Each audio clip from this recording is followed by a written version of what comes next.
Avant de rentrer dans le vif du sujet, je vous propose de faire un petit tour sur différentes méthodes de moulage. Évidemment, on ne va pas toutes les voir, c'est juste pour avoir une vue générale de ce domaine. Si vous allez sur Wikipédia et que vous cherchez moulage, vous aurez cette page qui est plutôt bien faite, qui va regrouper beaucoup de types de moulage. Vous avez entre autres le moulage en sable. Alors le moulage en sable, c'est un moulage qui est utilisé souvent, mais plutôt en fonderie, qui coûte pas cher, mais qui a un avantage et un inconvénient, c'est que on va casser le moule à la fin. Donc c'est facile de démouler, on peut faire beaucoup de formes plus complexes, mais si on veut faire des grandes séries, on sera bloqué, on ne pourra pas refaire un moule à chaque fois. Nous, on va plutôt s'intéresser aux moules métalliques, les moules qui ont été usinés pour faire de la grande série, pour faire de la production. En particulier, on va plutôt faire des pièces plastiques, donc plutôt des pièces en injection, comme celle que vous voyez ici, mais on va y revenir. Avant, je voudrais vous parler de deux procédés un petit peu plus complexes, un peu particuliers. Le premier, c'est le rotomoulage. Le rotomoulage vous permet de faire des pièces qui ont des coques sans ouverture. Regardez, sur la petite animation qui est plutôt bien faite sur le côté, on va venir injecter du plastique dans un moule qu'on va faire chauffer et en le faisant tourner, le plastique va prendre la forme intérieure de ce moule et après on va ouvrir le moule et sortir notre pièce. Un autre procédé qu'on utilise beaucoup pour faire des bouteilles, une nouvelle fois vous le voyez sur le côté, donc des bouteilles, des récipients, etc., c'est qu'on vient faire du moulage par soufflage, c'est-à-dire qu'on a une forme de base, comme vous la voyez ici, qu'on a injectée, qu'on va venir faire chauffer et on va la souffler pour qu'elle épouse les formes de notre second moule, comme c'est le cas ici pour faire une bouteille. Je vous fais voir ces techniques parce que c'est des techniques qui sont très utilisées quand on fait du plastique et qui permettent d'apporter des solutions aux problèmes qu'on rencontre souvent quand on fait du démoulage. Nous, on va plutôt s'intéresser à l'injection plastique. L'injection plastique, c'est une vis sans fin qui vient malaxer et réchauffer un matériau, un polymère, un plastique, qui vient passer via une buse d'injection qui est centrée grâce à une bague de centrage à l'intérieur de notre moule. On retrouve ici au centre la carotte pour injecter notre pièce. Nous, on va plutôt s'occuper de ça, donc on va voir les considérations de conception plutôt pour les pièces d'injection plastique et un moule qui ressemble plus à un moule d'injection plastique qu'à un moule de fonderie. Dans ce cours, on s'occupe surtout de la mise en forme, de l'empreinte du moule, mais la fonctionnalité mise en forme d'un moule est une toute petite partie du moule. C'est le début, mais ce n'est que le début, et il faut encore faire beaucoup de choses. Dans un moule, on va avoir, en plus de la fonction de mise en forme, la fonction d'alimentation, la fonction d'injection. Et pour pouvoir injecter, on aura besoin, par exemple, d'une buse d'injection. Cette buse d'injection aura besoin de sa bague de centrage, il faudra la positionner correctement, et elle donnera dans un canal d'alimentation. Vous voyez, rien que la fonctionnalité d'alimentation demande des pièces supplémentaires et demande de l'usinage supplémentaire. On aura aussi une fonctionnalité par exemple de régulation de la température pour s'assurer que le refroidissement se fait correctement. Et là, une nouvelle fois, on a tout un tas de pièces, des calculs associés et un usinage associé. On aura aussi parmi ces fonctionnalités le besoin de faire un guidage pour pouvoir lever et descendre le moule grâce à des colonnes et à des bagues. On aura également peut-être besoin de réaliser des centrages grâce à des goupilles et des douilles ou des unités de centrage qui sont déjà faites. On aura aussi probablement besoin de brider, sauf si c'est déjà le cas. En injection, normalement, le bridage se fait directement. Mais peut-être que le moule que vous souhaitez concevoir aura besoin de ces brides. Vous le voyez, il y a beaucoup de choses, on va même jusqu'à la manutention, il faut peut-être pouvoir le déplacer ce moule, et en général ils ne font pas seulement quelques kilos, il faut qu'on puisse les lever, et donc on a besoin de tout un système de levage. Alors vous le voyez, un moule est constitué d'un ensemble de fonctionnalités qui sont plus ou moins complexes, qui vont demander plus ou moins de connaissances. Nous, dans ce cours, on s'occupe surtout de l'empreinte. Dans la première partie de ce cours, je vous propose que l'on voit ensemble les considérations de conception, c'est-à-dire les éléments qu'il faut respecter lorsque l'on veut faire de la pièce moulée. Pour vous présenter cela, je vous propose une première chose, c'est de faire la théorie sur des pièces plutôt simples, pour qu'on comprenne, des pièces de ce genre très cubiques, avec peu de choses complexes à l'intérieur, et par la suite, dans le prochain chapitre, je vous propose qu'on mette en application ce qu'on a appris dans ce premier chapitre sur cette pièce qui a été conçue sans respect aucun des principes de moulage. Il y a beaucoup d'erreurs dessus, c'est pas une pièce qui est mauvaise en soi, mécaniquement parlant, mais elle est totalement infabricable, en tout cas correctement, pour faire du moule. Dans un premier chapitre, on fait le tour ensemble de la théorie sur des pièces simples de type cubique comme celle-ci, ou cylindrique comme celle-là, très simple pour que ce soit assez évident, et après on bascule dans le prochain chapitre sur notre couvercle et on applique ce qu'on a vu ensemble. L'une des premières règles que l'on doit respecter lorsqu'on fait de la conception de pièces moulées, c'est le respect des épaisseurs. En effet, l'un des problèmes qu'on retrouve le plus souvent lorsqu'on fait de la pièce moulée, c'est du gauchissement, c'est des pièces qui se déforment, c'est de la retassure. Ces éléments sont souvent dus à la même chose, ils sont dus à des points chauds, à des endroits où il y a trop de matière par rapport au reste, et donc il y a des différences énormes vis-à-vis des temps de refroidissement, c'est ça qui fait des défauts sur vos pièces. Pour connaître les épaisseurs de parois qu'il faut appliquer, il y a plusieurs règles à respecter. Je ne peux pas vous donner une épaisseur qui sera bonne à chaque fois, car c'est dépendant à la fois de la matière, ça peut être dépendant du processus que vous utilisez, et ça va être dépendant aussi de la texture que vous voulez. Vous voyez, il y a beaucoup d'éléments à prendre en compte. Moi, dans mon cas, on va partir sur de l'ABS. Les épaisseurs de parois recommandées, ça peut être entre 1,14 et 3,5. Vu que je suis pas très sûr, parce que je suis encore en phase de conception, c'est pas forcément un problème. Je vais commencer par créer un paramètre qui me permettra de contrôler plus facilement l'épaisseur. Donc je vais aller chercher dans Outils, Équations. Je vais me mettre dans le premier. Je vais ajouter une variable globale que je vais appeler EP, qui correspondra à l'épaisseur. Et pour le moment, je vais me positionner sur une épaisseur de 2 mm. Alors je mets bien mes unités, 2 mm. Ok, je valide. Déjà, premier conseil, utilisez les paramètres. C'est très intéressant, surtout quand vous allez chercher vos dépouilles, quand vous allez chercher vos épaisseurs, vous pensez à paramétrer correctement, comme ça s'il y a une modification, tout se met à jour, et il n'y a pas de problème. Donc, on va pouvoir facilement respecter les épaisseurs. Continuons, donc là, cette pièce typiquement est très mauvaise, j'ai un énorme point chaud en plein milieu. Je vais déplier mes équations, j'ai dit que j'allais partir sur une épaisseur de 2 mm. Donc déjà la première chose à faire, c'est de vérifier que cet élément fait bien 2 mm. Alors il fait 3 mm, on n'est pas bon sur l'épaisseur déjà, ça a mal été dessiné, aucun problème, comme ça je vous fais voir l'exemple. Je retourne à l'intérieur, j'ai mon 3 mm ici qui n'est pas coté par rapport à mon épaisseur. Je vais changer ça tout de suite, je double-clique. Je fais égal, et vu que j'ai créé ma variable globale, elle apparaît tout de suite ici, c'est le plus simple, je valide, et je sors. Ça c'est la première chose à faire, comment on peut configurer en utilisant les variables globales. Ensuite, évidemment, il va falloir que j'évide cet élément. Pour éviter cet élément, on utilisera très souvent la fonction de coq. La fonction de coq se trouve dans fonction, coq. Dans la fonction de coq, n'oubliez pas, vous pouvez mettre une coque sans pour autant supprimer des faces, c'est ce qu'on va faire.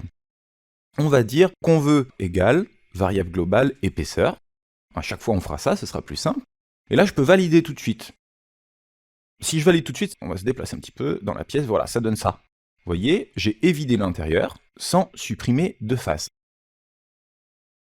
C'est assez compliqué de réaliser cette pièce comme ça, ce n'est pas impossible. Vous pouvez utiliser par exemple le rotomoulage, vous pouvez utiliser le moulage soufflé, il y a des techniques qui permettent de résoudre ça. On peut utiliser des noyaux aussi, mais du coup il faudra faire les trous, bon on va pas aller plus loin. Sachez simplement, c'est possible de réaliser ça, mais ce sera pas facile et ça va coûter de l'argent. Donc la plupart du temps, on va quand même faire en sorte de pouvoir supprimer une face, par exemple celle d'en dessous, pour pouvoir faire un moule en deux parties, une partie inférieure comme ça, une partie supérieure.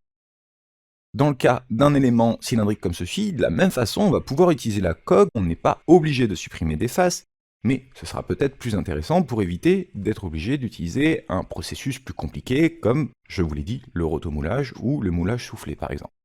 Dans ce cas-là, sur cette pièce, je n'ai pas encore rentré ma variable, c'est pas grave, je mets toujours 2 mm, et je vais quand même supprimer mes faces extérieures pour que vous voyez ce qu'on peut faire. Donc là, j'ai créé un trou à l'intérieur, si je fais une coupe, à nouveau, je vois bien, j'essaye de respecter au maximum mes 2 mm d'épaisseur. Je valide, et voilà, donc la première règle à respecter, on reprend, il faut des épaisseurs constantes au maximum, en fonction de votre matière, de vos procédés. Le plus simple est d'utiliser une variable globale, comme ça s'il y a des modifications, tout se mettra à jour automatiquement par la suite. Une seconde règle qu'il faut absolument respecter lorsqu'on fait de la conception de pièces moulées, c'est les dépouilles. La dépouille, c'est le fait qu'on n'ait pas des faces qui soient totalement droites, comme vous le voyez, totalement normales. Pourquoi? Parce que quand on va démouler, on aura des difficultés à démouler, ça va faire des accroches, ça va faire des marques, ça sera assez compliqué de démouler. Donc on va toujours faire en sorte de mettre des dépouilles en fonction de la direction de démoulage. Au niveau de l'angle des dépouilles, une nouvelle fois, il y a beaucoup de paramètres qui rentrent en jeu pour déterminer l'angle à respecter. Nous, on va commencer avec un angle d'1 degré, mais vous allez pouvoir descendre jusqu'à 0,5 degrés. C'est toujours mieux qu'une face verticale, même si c'est pas énorme. Le plus de dépouilles que vous pouvez mettre, le mieux votre pièce pourra se démouler, mais ça, c'est en fonction de vos possibilités de conception. Une autre chose qui a de l'influence sur l'angle des dépouilles, c'est la profondeur de l'élément et aussi la texture qu'il y a sur votre pièce. Plus il y a de la texture, plus vous aurez besoin d'un angle important. Qu'est-ce qu'on va faire pour les dépouilles? Eh bien, de la même façon, dans Outils, Équations, on rajoute une nouvelle variable globale, qu'on va appeler dp pour dépouille. On va la mettre pour le moment à 1 degré, et on valide. Comme ça, elle est enregistrée. Voyons maintenant ce qui se passe quand je démoule cette pièce. On va se mettre sur le côté. Pour l'instant, j'ai fait un moule simple avec une base et simplement un élément supérieur. Quand je déplace cet élément, ces deux faces-là sont totalement collées, il n'y a pas du tout de dépouille, on va accrocher sur toutes ces faces et on va avoir beaucoup de mal à démouler, si encore on arrive à démouler. On retourne sur mon cube. Il y a plusieurs façons d'insérer des dépouilles, on va en voir une déjà. Quand j'ai fait une extrusion, je peux demander une dépouille. On va augmenter la dépouille pour voir ce qui se passe. Je peux insérer une dépouille. Le problème, comme vous le voyez, c'est que si jamais j'ai utilisé la direction plan-milieu, la dépouille part dans deux directions. Si j'ai pas décidé de mettre mon plan de joint au centre de cette pièce, ça m'arrange pas. On va faire un cas simple pour le moment. On veut un plan de joint qui soit à une extrémité. Donc là, cette solution ne m'arrange pas. Je pourrais bien sûr changer la direction, passer en borne, et dans ce cas-là, tout va bien. Mais plutôt que ça, on va utiliser du coup une autre technique. On quitte cette option, et on va chercher dépouille. Il faut faire bien attention de la direction dans laquelle on va dépouiller. Moi, si je retourne sur l'assemblage que j'avais déjà fait, comment je vais regarder? Je m'en vais sur Z, donc il n'y a pas de souci, ok. Mon Z est par là, je le vois sur le SCU, donc il est normal à ces deux faces. Je vais me mettre en positif, donc je vais pouvoir activer, maintenant que je sais la direction, ma dépouille. Quelle face, quelle direction? Alors je peux utiliser cette face ou celle-ci, du moment qu'elle est normale à ma direction de dépouille, il n'y a pas de souci, il faudra que je fasse attention à la direction dans un sens ou dans un autre. Pour le moment, je ne suis pas très sûr, c'est pas grave. Je vais contrôler par la suite et je sélectionne les faces sur lesquelles je veux réaliser une dépouille. Je peux également me servir de l'analyse de dépouille. Quand on est à 0 degré de dépouille, on est jaune, quand on est à plus, on va sur le bleu. Vous le verrez par la suite, moi j'aime bien utiliser une autre fonction, on en reparlera un tout petit peu plus tard. Donc pour l'instant je ne vais pas me servir de ça, surtout que j'en ai pas vraiment besoin. Une fois que c'est fait, je reste à 10 degrés exprès pour voir vraiment ma dépouille, je vais la remodifier après, c'est pas un souci, mais comme ça, j'ai quelque chose d'assez visuel. Je redescends, mais ça n'a pas beaucoup d'importance pour vous, c'est surtout pour que mon automatisme derrière fonctionne. Je retourne dans mon démoulage, je mets à jour. Et là, comme vous le voyez, je suis pas dans la bonne direction. En effet, si j'essaie de démouler ça, qu'est-ce qui va se passer? Va rien se passer du tout. Là, dès que j'essaye de démouler, je vais pas dans la bonne direction. Ces faces, elles restent coincées. Le moule, il n'y a aucune chance que j'arrive à le retirer. C'est pas un souci, je retourne dans ma dépouille. Je la modifie. Qu'est-ce que je vais y faire? Je vais inverser la direction. Je valide. Je retourne dans mon moule. Je mets à jour. Et là, en effet, je peux sortir mon moule. Il n'y a pas de souci, ça fonctionne bien. Je retourne dans ma dépouille. Qu'est-ce qu'il me reste à faire? La configurer correctement. Je veux pas 10 degrés du tout, je veux égal variable globale, dp pour dépouille, et je valide. Les dépouilles, on en a besoin sur les formes cubiques, comme ce qu'on vient de voir, mais on en a aussi besoin sur les formes cylindriques. Si j'essaie de démouler cet arbre, Évidemment, sur tout ce qui est arrondi, je ne devrais pas avoir trop de soucis, mais j'ai quand même des endroits avec des faces normales, comme vous voyez ici. Et là, de la même façon, si j'essaye de sortir mon moule, à ces endroits-là, je vais avoir un souci, ça va accrocher, ça va faire des marques, ça va pas aller. Il va falloir que j'y mette aussi une dépouille. Sur le cylindre, on a une technique qui est un peu différente, parce que si on utilise la dépouille classique, on va avoir des problèmes parce qu'on donne qu'une direction, et en fait, la dépouille sur un cylindre, elle est à 360 degrés. Je pense que vous voyez où je veux en venir. La réponse dans ces cas-là, ce sera peut-être plus le chanfrein, et encore. Je suis pas très fan parce que je trouve ça un petit peu compliqué parce qu'il va falloir que vous calculiez les distances, etc. Alors que si on retourne directement dans l'esquisse de la révolution, et puis maintenant on va supprimer les verticalités. On peut le faire également sur les extrémités, on va se contenter de le faire ici. Je vous laisserai faire les extrémités par vous-même. Et après, on va faire comme d'habitude, on va aller envoyer une petite cote ici.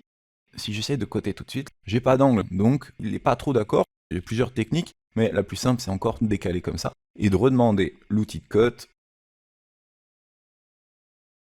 Quelle valeur d'angle ici? J'ai toujours normalement ma dépouille dans mes variables globales, donc je vais faire égal, variable globale dépouille, sauf que variable globale dépouille, ça vaut 1 degré. Si je fais un angle d'1 degré, là je vais avoir un gros souci. Je veux la dépouille, certes, mais plus 90 degrés. Et là j'ai 91 degrés normalement, on vérifie, c'est bien ça. On fait la même chose évidemment de l'autre côté. Vous avez le choix, vous pouvez retaper la même formule, ou lier à ce qui est déjà existant. Alors moi j'aime pas trop forcément lier les éléments entre eux, parce que des fois on a des dépendances cycliques, des fois c'est un peu plus compliqué. Donc égal, je peux mettre 90 degrés plus la variable globale. Alors pour faire venir variable globale dans ces cas-là, vous pouvez taper sur l'apostrophe, variable globale arrive, et on rentre dp. Je vais supprimer la première apostrophe, sinon on va avoir une erreur, et je valide. J'ai lié mes deux paramètres, encore faut-il que je sois sûr de moi, ça part dans le bon sens. L'erreur qu'on fait souvent, c'est de mettre un angle et de ne pas le mettre dans le même cadran. Faites attention, surtout que c'est des tout petits angles, on a du mal à se rendre compte quand on fait des erreurs grossières comme ça, alors assurez-vous d'être toujours dans le même cadran. Je valide. Je sors d'ici. Ici j'ai ma petite dépouille, je ne devrais pas avoir de soucis. Si je retourne dans mon moule, je mets à jour. La dépouille a apparu. Là, bien sûr, elle est très fine, elle est difficile à voir, mais normalement, si on regarde bien de côté, on la voit apparaître, et donc on comprend bien que vu qu'elle est à 360 degrés, quand on va partir en dessous, ou ici au-dessus, on n'aura pas de problème pour démouler. Dans ce cas-là, vous l'avez vu, la ligne de joint elle est centrale, on n'a pas le choix. Si on descend plus bas sur le cylindre, si on ne se met pas vraiment au milieu, on aura une contre-dépouille. On y reviendra aux contre-dépouilles, mais donc la partie inférieure du cylindre, on ne pourra pas la démouler. Reprenons notre cube. Notre cube, on avait fait une dépouille dessus, dans le cas où on avait un plan de joint qui était plutôt ici, sur la face inférieure, pour démouler une partie comme ça et une partie comme ça, mais le côté droit du moule ou la partie inférieure ne possède pas de marque, c'est juste une plaque qui vient fermer la partie supérieure. On se retrouve donc avec une dépouille dans une seule direction. Mais on peut avoir des dépouilles dans deux directions, et c'est ça qui va faire varier l'emplacement du plan de joint. Évidemment, il y a beaucoup de principes pour la position du plan de joint. On verra un petit peu plus en détail ça. Pour l'instant, on s'intéresse surtout à la dépouille dans deux directions, et c'est ce qu'on va faire. Comment on réalise une dépouille en deux directions? On l'avait tout à l'heure. Je vais supprimer la dépouille que j'avais déjà faite. J'ai une petite erreur dans mon équation, parce que j'ai lié cette dépouille a un élément de mon équation, donc pour supprimer l'erreur très facilement, je vais dans gestion des équations, et vous voyez, l'équation se met en gros, vous ne pouvez pas la louper, on supprime, on valide, il n'y a plus d'erreur. Je vais retourner dans mon extrusion de base, et je vous ai dit, on l'a déjà vu, parce que quand on a fait une dépouille ici, on a vu que la dépouille part des deux côtés. J'augmente un petit peu pour que vous voyez plus clair. Là, comme on était configuré tout à l'heure, c'était forcément problématique, mais si on vient positionner le plan de joint au milieu, vous voyez que c'est pas un souci, on va faire le test. Je reste à 12 degrés ici pour qu'on voit bien ce qui se passe. J'ai un petit problème dans mon intersection que je devrais pouvoir corriger assez rapidement. C'était juste une petite mise à jour nécessaire. Et je retourne dans mon moule. Là, vous le voyez, le moule est en deux parties plutôt centrées. Je mets à jour avec ce que je viens de faire. Je zoome un petit peu. Une nouvelle fois, vous voyez clairement, je vais mettre sur le côté, que là, je peux démouler cette partie-là, ok, pas de problème. Et je peux démouler cette partie-là, ok, pas de problème non plus. La dépouille n'est pas forcément dans une direction, très souvent, on la met dans deux directions. Alors, pour l'instant, on n'a vu que des dépouilles extérieures, on va aller plus loin, évidemment, avec les dépouilles intérieures, mais en tout cas, vous avez les bases pour la dépouille, je vous rappelle, soit dépouille en une direction, sans problème, avec une face qui est inférieure, soit dépouille en deux directions, comme c'est le cas ici, en positionnant correctement son plan de joint, évidemment, c'est le plus important. Et puis sinon, les dépouilles sur cylindre, on aura tendance à les faire plutôt directement dans la révolution. Il faut aussi, mais ça vous avez l'habitude, éviter les arêtes vives. Pourquoi je dis vous avez l'habitude? Parce que c'est vrai qu'en général, quand on dessine des pièces mécaniques, on évite de laisser des arêtes vives, on y met des chanfreins, on y met des congés. Pour le cas des pièces moulées, on va choisir plutôt des congés, et donc, il faut faire en sorte de placer des congés partout où il y a des arêtes vives comme ceci. Alors le congé est bien trop gros, je suis d'accord avec vous, je vais le modifier par la suite. Je fais ma sélection. J'aurais pu aussi sélectionner toute la pièce d'un coup, mais je voudrais vous faire voir juste quelque chose. Je vais baisser le rayon du congé, bien sûr, là c'est beaucoup trop, 1 mm ça devrait suffire. Il vaut mieux rajouter toujours des congés, sauf à un endroit où c'est pas vraiment utile, au niveau du plan de joint. Il vaut mieux éviter. Dans certains cas, si je commence à faire un congé ici et que mon plan de joint est là, j'ai une contre-dépouille, donc c'est pas démoulable, on a forcément un souci. On va même dire qu'au niveau des plans de joint, on évite les congés, pour plusieurs raisons. La première, c'est la concentration de contraintes, ça c'est comme en mécanique classique, les arêtes vives provoquent souvent des concentrations de contraintes, on a tendance à rajouter des congés. La deuxième, c'est pour faciliter le démoulage, on va avoir plus de facilité à démouler avec des congés plutôt qu'avec des arêtes vives, puis ça c'est une vérité générale, ce sera toujours le cas, dès qu'on a une arête vive, on essaye de la casser pour faciliter le démoulage. Et la dernière chose, c'est que les arêtes vives, ça facilite pas vraiment l'injection, ça facilite pas vraiment l'écoulement de la matière à l'intérieur. Dès que vous avez une arête vive, vous comprenez bien que ça va être difficile de rentrer bien dans le coin, qui est tout petit, alors que ce sera beaucoup plus facile avec un bon congé. Votre congé, c'est la seule chose complexe à retenir, c'est qu'il fait normalement la moitié de l'épaisseur quand on est à l'intérieur, et il fait 1,5 fois l'épaisseur quand on est à l'extérieur. Donc une nouvelle fois, on retrouve notre paramètre d'épaisseur qu'on va pouvoir réutiliser. Je vous fais pas l'équation, il n'y a pas de souci, égale 0,5 fois EP ou égale 1,5 fois EP. On fera toujours en sorte de le lier à l'équation. Dans le cas des cylindres, c'est la même chose, on a des arêtes vives, on y met des congés, on corrige pas mal de soucis pour sortir notre pièce de notre moule. Ce sera tout, il n'y a pas grand chose à dire sur les congés, je vais pas faire le tour de l'outil de congé parce que normalement vous le maîtrisez plutôt bien. Si c'est pas le cas, passez quelques minutes dessus à voir tout ce que cet outil vous offre comme possibilité, il est très puissant. À partir du moment où vous regardez bien à l'intérieur du Property Manager, toutes les possibilités qui s'offrent à vous. Alors je me suis lancé dans la conception d'une pièce en respectant ce qu'on avait vu jusqu'à présent, c'est-à-dire que j'ai évité de mettre trop de matière, donc j'ai fait une coque sur mes éléments. Puis j'étais assez content en plus parce que quand j'ai fait une coque, il m'a mis des épaisseurs directement. J'ai modifié quand même dans cette coque, on va y revenir dans un instant, l'épaisseur sur ce perçage parce qu'il y a beaucoup d'efforts ici, donc j'ai rajouté quand même un petit peu de matière. J'avais une hésitation entre les deux, je me suis dit que peut-être qu'un carré, ça serait satisfaisant aussi.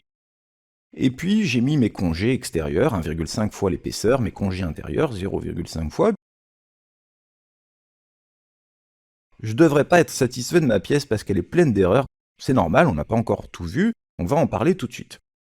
Pourquoi est-ce que je dis qu'elle est pleine d'erreurs cette pièce? Parce que quand on fait des nervures, ça c'est considéré comme une nervure, ici aussi, on n'utilisera pas la technique de plus de matière, c'est plus de résistance. Et puis je vais vous donner un petit truc, en plastique ça marche pas vraiment. Plus de matière c'est pas forcément plus de résistance, plus de matière c'est surtout plus de défauts en général. Il faut savoir comment rajouter cette matière, et rajouter simplement de l'épaisseur sur un trou, c'est pas la bonne solution. Faire un carré, c'est pas la bonne solution non plus. Pourquoi le carré c'est pas la bonne solution? Déjà parce que dans le carré il y a de la diagonale et donc il y a des variations d'épaisseur. Quoi qu'on fasse, il y aura toujours de la variation d'épaisseur. Donc déjà le carré on évite et puis en plus on a des arêtes vives sur les côtés, c'est pas top. Et plus d'épaisseur sur un cylindre, pourquoi c'est pas bon?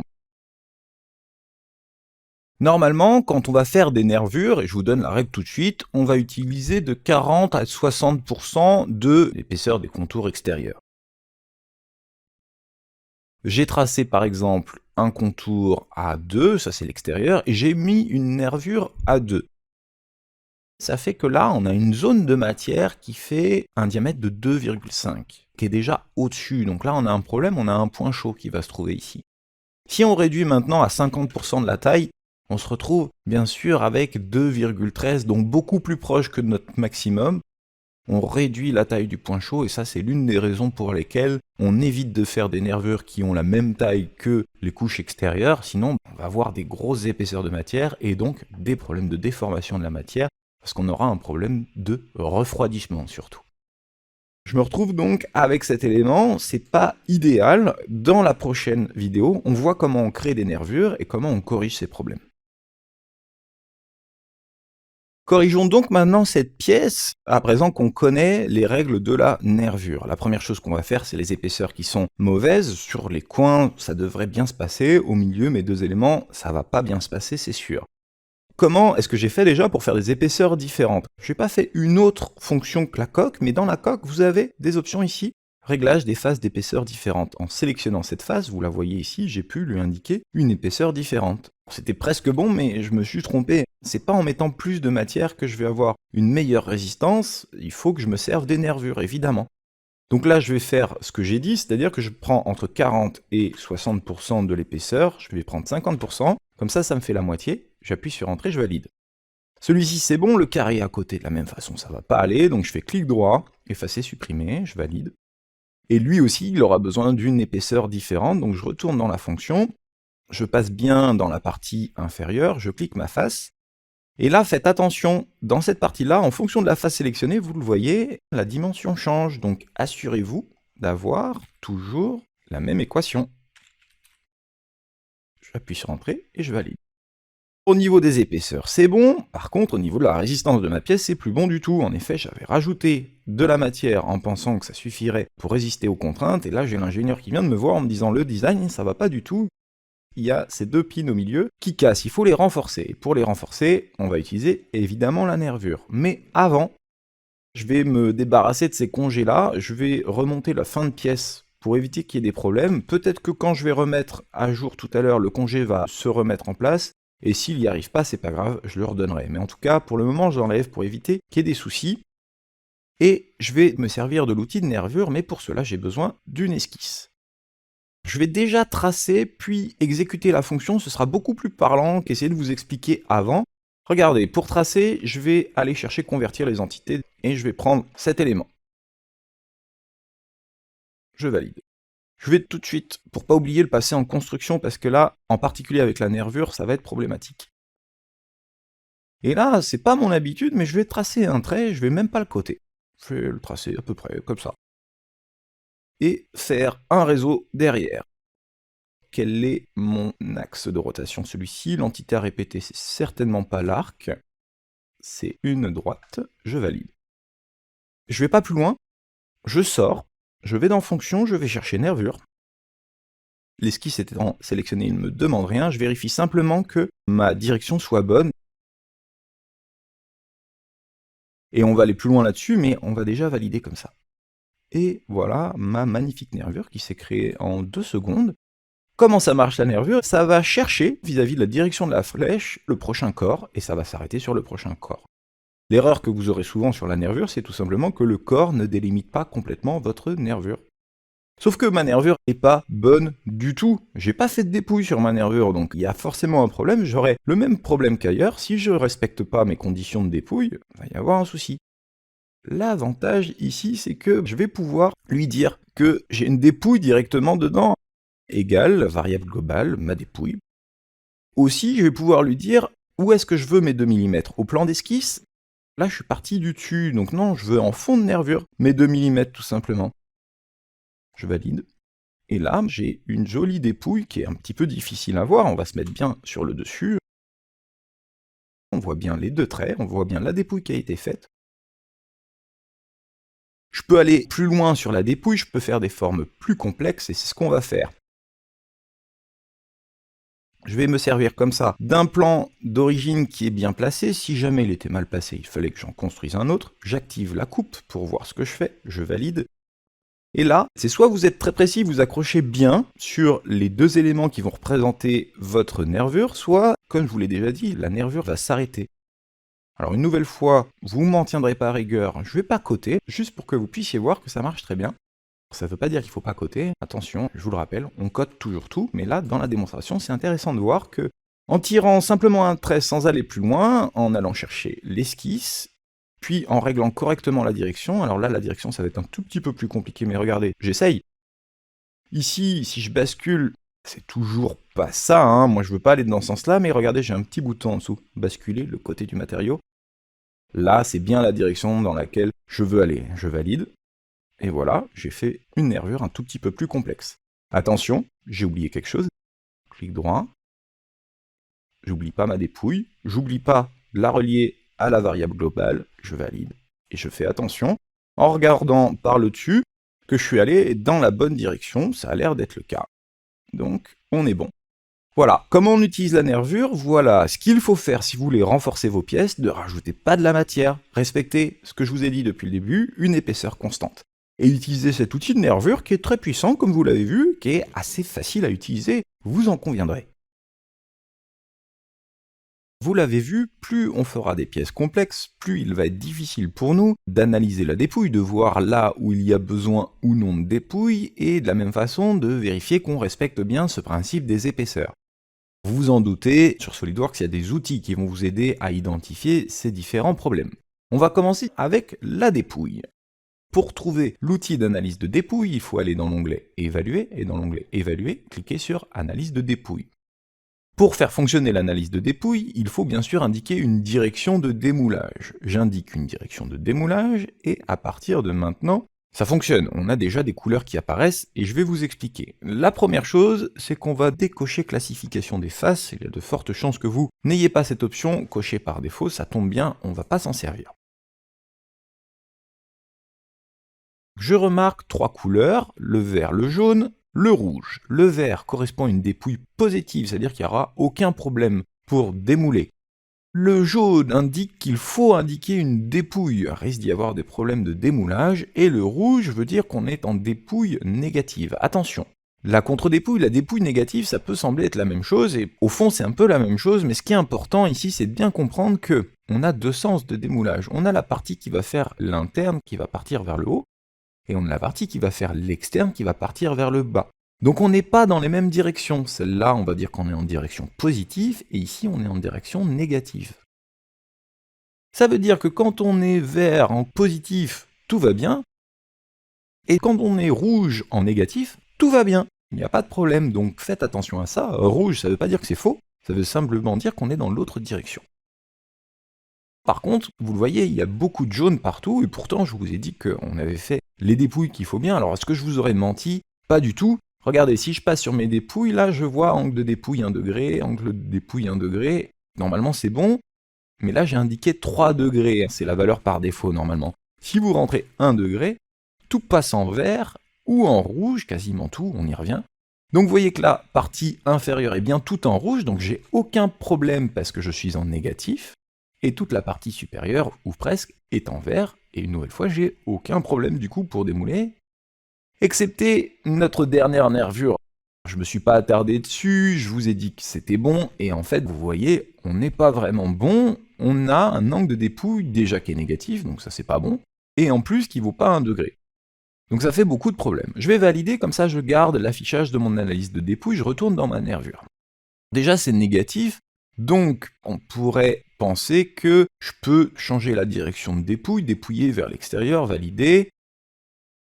Et là déjà je suis en positif, ça va mieux, mais j'ai toujours 0,71 degrés, et moi je voudrais au moins 1 degré, donc là il y a un léger souci. Le souci vient de la nervure, il vient du fait que la référence qu'il utilise pour faire cette dépouille d'1 degré, il n'y en a qu'une, c'est celle-ci. Donc il part dans cette direction et pas totalement à la normale. Du coup, logiquement, on n'a pas un angle qui convient. La solution est assez simple. La première, c'est tout simplement de retourner dans votre nervure, d'y ajouter une partie droite, automatiquement il se met à jour, on a toujours le problème, on est d'accord, mais grâce à cette partie droite, si je retourne dans la modification de ma nervure, je peux cliquer sur ce petit bouton « Prochaine référence » qui vient cycler sur les différentes références. Je prends celle qui me va bien, et je valide, et là, j'ai bien un angle de dépouille de 1 degré. Ça, c'est la solution que j'aime bien, surtout que ça donne à votre nervure une forme plus jolie. Mais si vous aimez bien votre nervure comme elle était avant, on va revenir. On va avoir besoin de remettre à jour.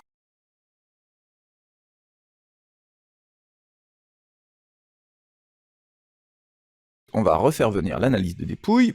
La deuxième solution, c'est d'utiliser la fonction qu'on a déjà vue, de dépouille, qui est ici. On donne un plan et on indique les faces sur lesquelles on veut effectuer une dépouille.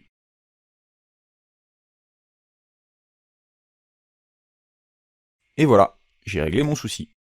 Donc, ça c'est le premier outil, l'outil d'analyse de dépouille. On va retourner dans Évaluer, enlever l'outil d'analyse de dépouille et aller chercher un peu caché un autre outil qui est très pratique, l'analyse de l'épaisseur. L'analyse de l'épaisseur va vous permettre de contrôler l'épaisseur, bien sûr, vous donner une épaisseur cible, normalement celle que vous aviez depuis le début, et ici, une limite de la région épaisse, c'est-à-dire qu'au-dessus de 4 mm, il ne va plus essayer de faire de différence. De toute façon, au-dessus de 4 mm, ça sera pas bon. On coche bien plutôt montrer les régions épaisses, même si c'est à vous de définir ce que vous vérifiez. Vous pouvez aussi vérifier que vous n'avez pas des régions trop minces, mais là, on a dit surtout qu'on voulait des régions pas trop épaisses, et on clique sur Calculer. Une nouvelle fois, on a un ensemble de couleurs. Alors vous voyez, la couleur de l'épaisseur cible est grise, donc partout c'est gris, on est pile à 2 mm. Et puis on a une variation de couleur là, qui va du turquoise jusqu'au rouge. On peut se donner un peu de marge d'erreur, évidemment, ça c'est à vous de le définir, mais on peut supposer qu'arriver à 3 mm c'est quand même trop. Quand on arrive vers le rouge, ça va pas super, et là vous voyez, on a des petits problèmes. À ces endroits-là, on va avoir des points chauds.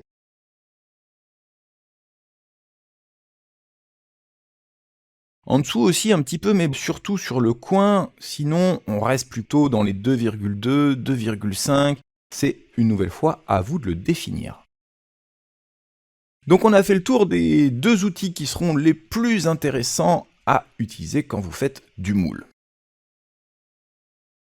On va parler un peu plus du plan de joint maintenant. Le plan de joint, vous l'avez compris, c'est l'endroit où les deux parties du moule se rejoignent. En fonction de vos pièces, le plan de joint devrait venir presque naturellement. S'il vient pas naturellement, si malgré la forme de votre pièce, les dépouilles, etc., vous avez encore du mal à définir où devrait se trouver votre plan de joint, je vous donne 2-3 éléments. Le premier élément que je vais vous donner, c'est à l'endroit où il y a un plan de joint, vous aurez forcément un défaut, vous aurez quelque chose qui va apparaître. Donc là, si je déplace mon composant, je détecte la collision pour pouvoir l'arrêter sur la pièce, je fais pareil sur l'autre, comme ça je ferme bien mon ensemble, une petite technique que vous pourrez utiliser. Je vois que là, tout le long de cette ligne, j'aurai forcément un défaut. Je verrai quelque chose, c'est obligatoire, aussi précis que soit mon moule. Au niveau du plan de joint, j'aurai quelque chose qu'il faudra peut-être éliminer ou pas, donc ça implique des difficultés en plus. Ça implique aussi certaines difficultés à la production. N'oubliez pas, si vous faites du moule pour des grandes séries, il y a de l'usinage derrière, et l'usinage ça coûte très cher, donc limitez l'usinage de vos moules. Plus le moule est simple, moins il coûte cher, et normalement mieux c'est pour tout le monde. Il y a une grosse part où c'est votre conception qui va faire qu'un moule est plus ou moins difficile à usiner, mais on va continuer là-dessus, je vais vous expliquer ça plus en détail. On va ouvrir maintenant l'autre moule qu'on avait, sur cette partie cubique, c'était sur une seule direction. On le rouvre.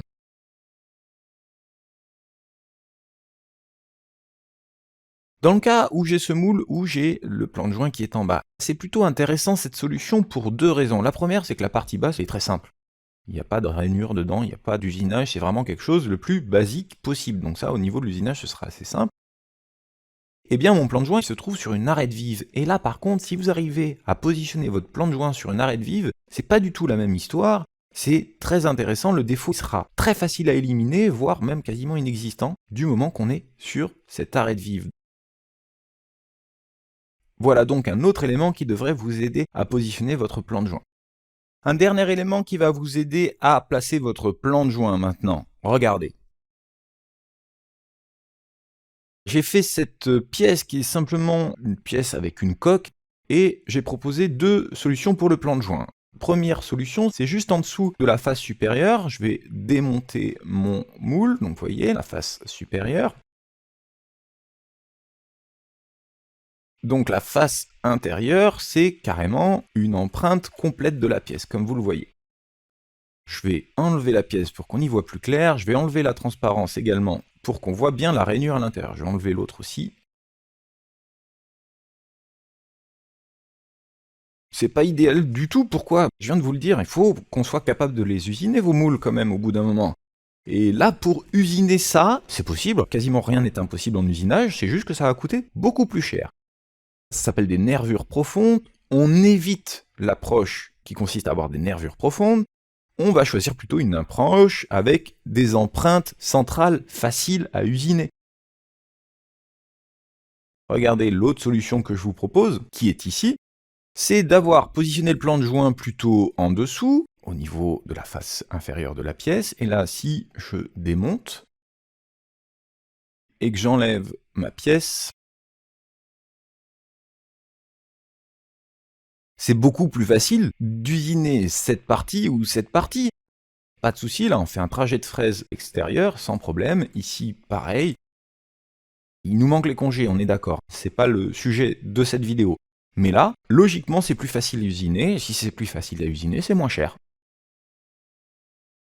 J'avance un petit peu dans mon apprentissage de la création de pièces plastiques et j'avais envie de faire une petite boîte comme celle-là, rien de bien compliqué, dans laquelle je voulais mettre quelques éléments électroniques. Du coup, j'avais quand même besoin d'un emplacement pour un connecteur. Et donc là, je me retrouve bien embêté, parce que je vois pas du tout comment je peux faire, car j'ai de la contre-dépouille ici ou ici, peu importe comment je prends ma boîte, je sais pas du tout comment faire pour faire une ouverture simple. C'est normal, ça fait partie des choses qui sont compliquées quand on fait de la pièce plastique, et du moule en général, c'est que quand on a des contre-dépouilles, des fois on peut les éviter, puis des fois on n'a pas de solution. Et pour répondre à ce problème, normalement on utilise ce qu'on appelle des tiroirs. Des tiroirs, c'est des éléments qui vont se mettre dans le moule et qui vont rentrer puis sortir au moment du démoulage. Ils sortent grâce à ce qu'on appelle des doigts de démoulage.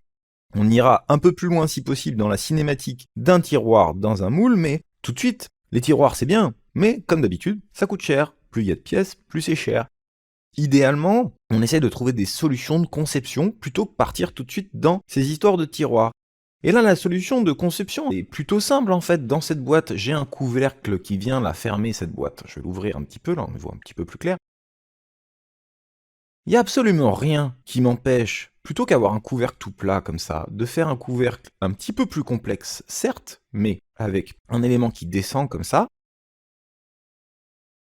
Et cette ouverture, on va la modifier ensemble, mais plutôt que de l'avoir faite à cet endroit-là, peut-être que ça aurait été intéressant de la caler à 0.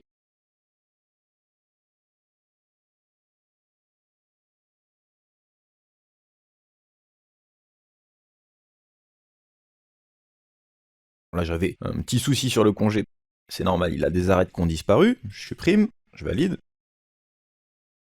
Peut-être qu'il aurait été plus intéressant de venir fermer directement le couvercle. Comme ça, on a une contre-dépouille seulement dans un sens, et si on a une contre-dépouille uniquement dans un sens, on sait comment faire. On peut trouver une solution. Je vais pas aller plus loin dans ces histoires de contre-dépouille, parce qu'il y a beaucoup de solutions.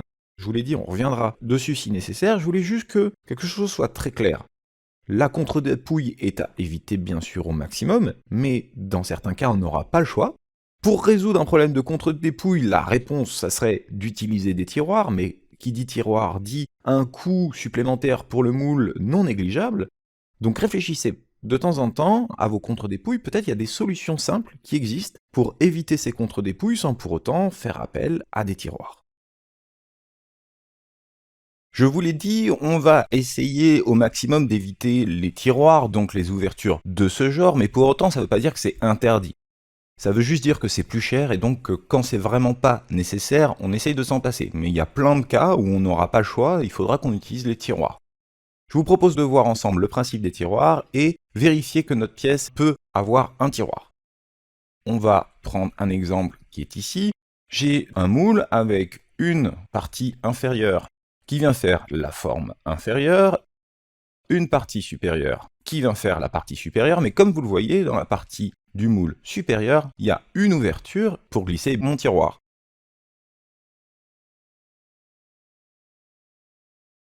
Pourquoi j'utilise cette technique? Tout simplement pour pouvoir démouler.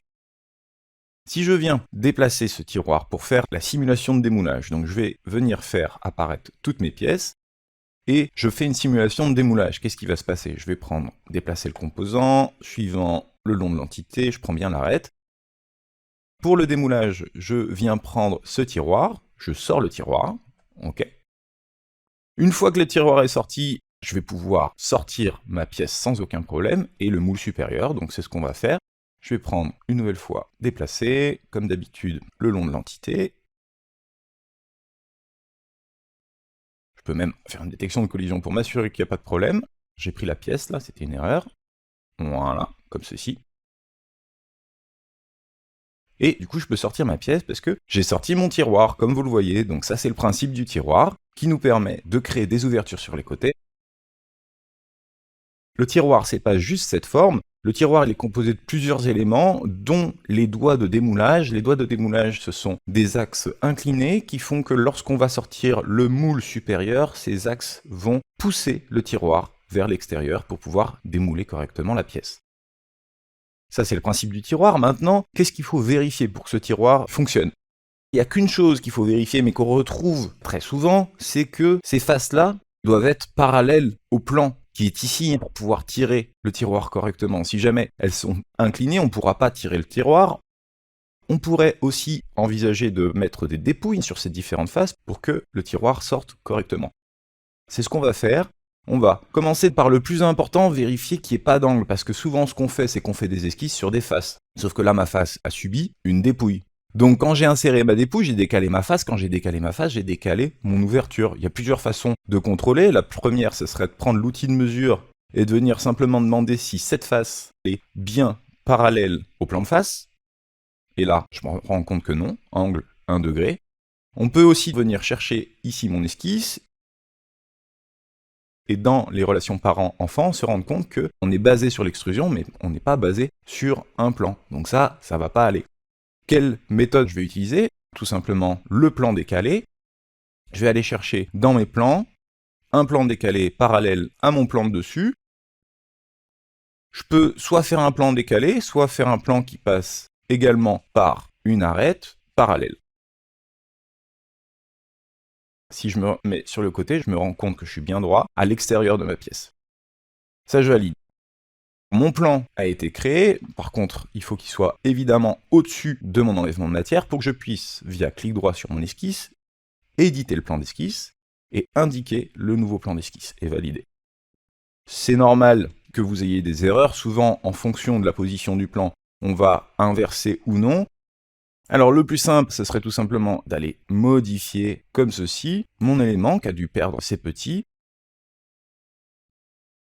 et repositionner correctement l'ouverture.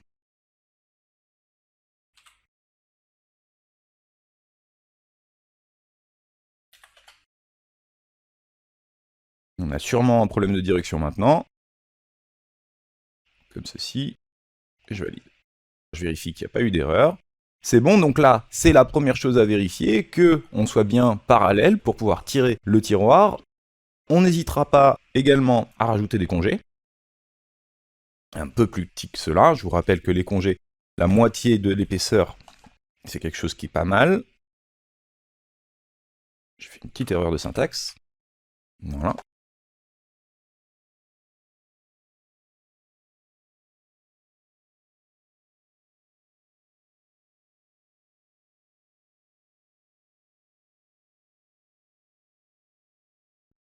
Et donc une dépouille pour s'assurer qu'on peut retirer correctement notre tiroir sans problème. La face de dépouille, on fait bien attention, la face c'est pas celle-là parce qu'elle est inclinée, c'est bien le plan qu'on a construit ou un des plans d'origine.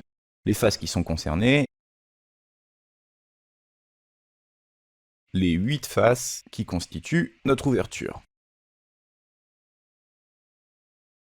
1 degré, et on valide. Il est temps maintenant d'appliquer ce qu'on a vu ensemble à une pièce un peu plus complexe que ce qu'on a vu jusqu'à présent qui nous permettait de bien comprendre les principes et l'utilité de chacune des fonctions. La pièce que je vous propose d'étudier, c'est le couvercle de ce petit verrou qui a été fait par quelqu'un qui n'avait pas prévu de le faire en moule ni en injection plastique, donc il va falloir corriger cette pièce. On a bien compris le contexte de cette petite pièce. Je vais fermer maintenant et me retrouver donc avec cette pièce. Je vais fermer et on se retrouve dans la prochaine vidéo avec cette pièce pour commencer à la modifier en vue de pouvoir la mouler, bien sûr. Allons-y, on commence par faire des équations, on commence par ne pas modifier, on va poser nos bases. Nos bases, c'est la dépouille, c'est l'épaisseur. Dans Outils, Équations, l'épaisseur, on va fixer pour l'instant 1 mm, mais je vous le rappelle, l'intérêt, justement, c'est de pouvoir changer à tout moment la dépouille ou l'épaisseur, et si on a fait les choses correctement, la pièce va se mettre à jour toute seule. La dépouille, on va prendre 1 degré, on fait bien attention à mettre les unités, c'est pas obligatoire, mais c'est beaucoup plus parlant. Ok, je valide. À partir de ce moment-là, mes variables globales sont ici. C'est la première chose à faire. Étudions un petit peu cette pièce. On pourrait commencer à regarder, rentrer dans les fonctions, voir ce qui a été fait, mais le plus simple, c'est de se servir de l'analyse de la dépouille déjà, pour commencer. On n'est pas trop sûr encore du plan qu'on va utiliser, mais on est à peu près sûr de la direction. On va être ici sur Z, forcément. On va réfléchir un peu plus tard sur la position exacte du plan de joint, mais on va le voir, ça va dépendre des formes qu'on va donner à notre pièce. Alors la première chose, une direction, peu importe le plan de joint précisément, ça nous permet de voir s'il y a eu des dépouilles de fait. Là vous le voyez, niveau dépouille, il n'y a pas grand-chose. Aucune dépouille n'a été faite. Ça c'est la première chose. La deuxième chose, ça serait de faire une analyse de l'épaisseur. On est sur 2 mm, on calcule. On a une épaisseur qui est pas trop mal. On voit ressortir les éléments qui sont internes, qui sont normalement des nervures. On a une épaisseur qui est normalement plus basse. Donc on a identifié nos problèmes. On n'a pas de dépouille. On n'a pas la bonne épaisseur au niveau des éléments qui sont internes. Notre problème, il est aussi que là, on a un tiroir. Le tiroir, ça va pas aller. On va essayer de faire sans tiroir. On verra par la suite si on est obligé ou non d'utiliser un tiroir. On a fait l'inventaire des différentes choses à modifier. Maintenant, on va pouvoir enfin s'attaquer à la modification pure et dure. Corrigeons cette pièce pour qu'elle soit démoulable. La première chose à faire, on l'a déjà vu, on va dans Outils, on va chercher les équations et on ajoute tout de suite nos variables globales. La première, EP pour épaisseur, bien sûr, vous choisirez le nom qui vous convient. On va garder 2 mm pour le moment. On précise bien les unités, on appuie sur Entrée. dp pour la dépouille, on va se mettre à 1 degré. On appuie sur Entrée. Voilà, j'ai mes 2 variables globales que je vais pouvoir utiliser dès que j'en aurai besoin. Je valide ça. Ensuite, on va réfléchir un petit peu. Le problème ici, c'est qu'on n'a pas de dépouille. On l'a vu, si on fait une analyse, on n'a pas de dépouille sur aucune face. La technique aurait pu être de rentrer dans la première extrusion qui fait le contour comme ceci, et d'ajouter tout simplement une dépouille. On va le faire pour vérifier un petit peu ce que ça donne. Ça va réduire toute la paroi sur le côté, donc arriver en haut. Si je viens mesurer ici, j'ai pas 2 mm. Pour les contours extérieurs, c'est vraiment pas ce que je veux. Pour les contours extérieurs, je veux garder des faces qui sont parallèles. Pour l'intérieur, pour les nervures, ça sera moins gênant, mais pour l'extérieur, c'est pas la bonne méthode. Je retourne à l'intérieur, je désactive ma dépouille, et là, la bonne méthode, c'est souvent la coque. Pour faire la coque, le plus simple, c'est de remonter la fin de pièce pour se retrouver à cet endroit, pour se rendre compte que cet élément, c'est la partie extérieure. On va la garder en entier pour faire une coque dessus. Pour faire cela, on va dans les contours sélectionnés et on s'assure qu'on sélectionne l'ensemble des contours.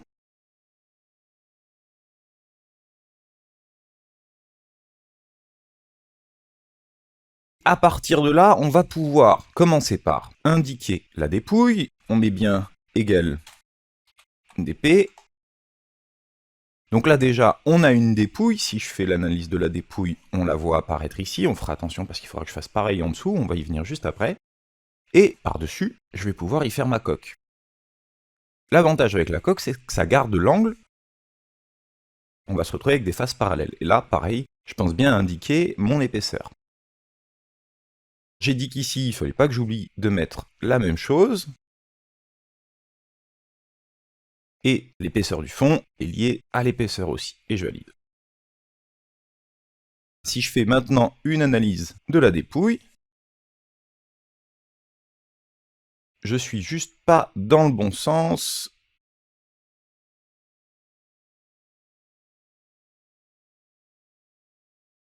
J'inverse simplement la direction. À partir de là, j'ai réglé mon souci. Je continue en modifiant mon esquisse de base pour inclure les paramètres dont j'ai besoin. Là, par exemple, l'épaisseur de côté, c'est égal à ma variable globale d'épaisseur. Je valide. Ici, j'ai mon perçage interne, mon perçage externe.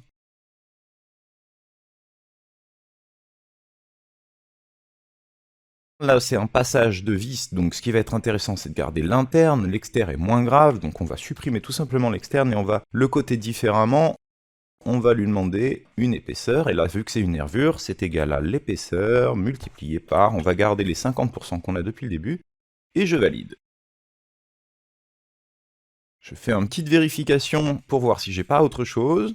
Non, c'est bon, il n'y a pas de problème. Je sors. Je redescends ma fin de pièce, et je vais pouvoir continuer en rajoutant les dépouilles qui me manquent. Je rebascule sur ma pièce maintenant pour faire les dépouilles internes. Je vois que j'ai pas de dépouille interne, là, angle dépouille 0 degré, il va falloir que je m'en occupe. Mais avant, je me pose une petite question. Comment est-ce que je vais former l'intérieur? Est-ce que je forme l'intérieur en faisant des doigts qui partent de ce côté ici ou de ce côté-là? Moi, j'aimerais bien que ça parte de ce côté-là, c'est-à-dire que je vais avoir les doigts qui rentrent par ici. Donc il va falloir que je donne deux dépouilles différentes, deux angles de dépouille qui sont inversés. Et ça, je ne peux pas forcément le faire avec l'extrusion.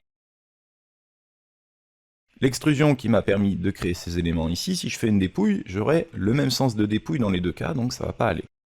Je retourne dans ma fonction, je fais une dépouille, je sélectionne toujours la même chose, je sélectionne mes faces de dépouille, je rentre ma variable globale, et là, surprise, des fois, vous aurez, comme moi, un petit problème pour indiquer. Alors on pourrait rentrer la syntaxe.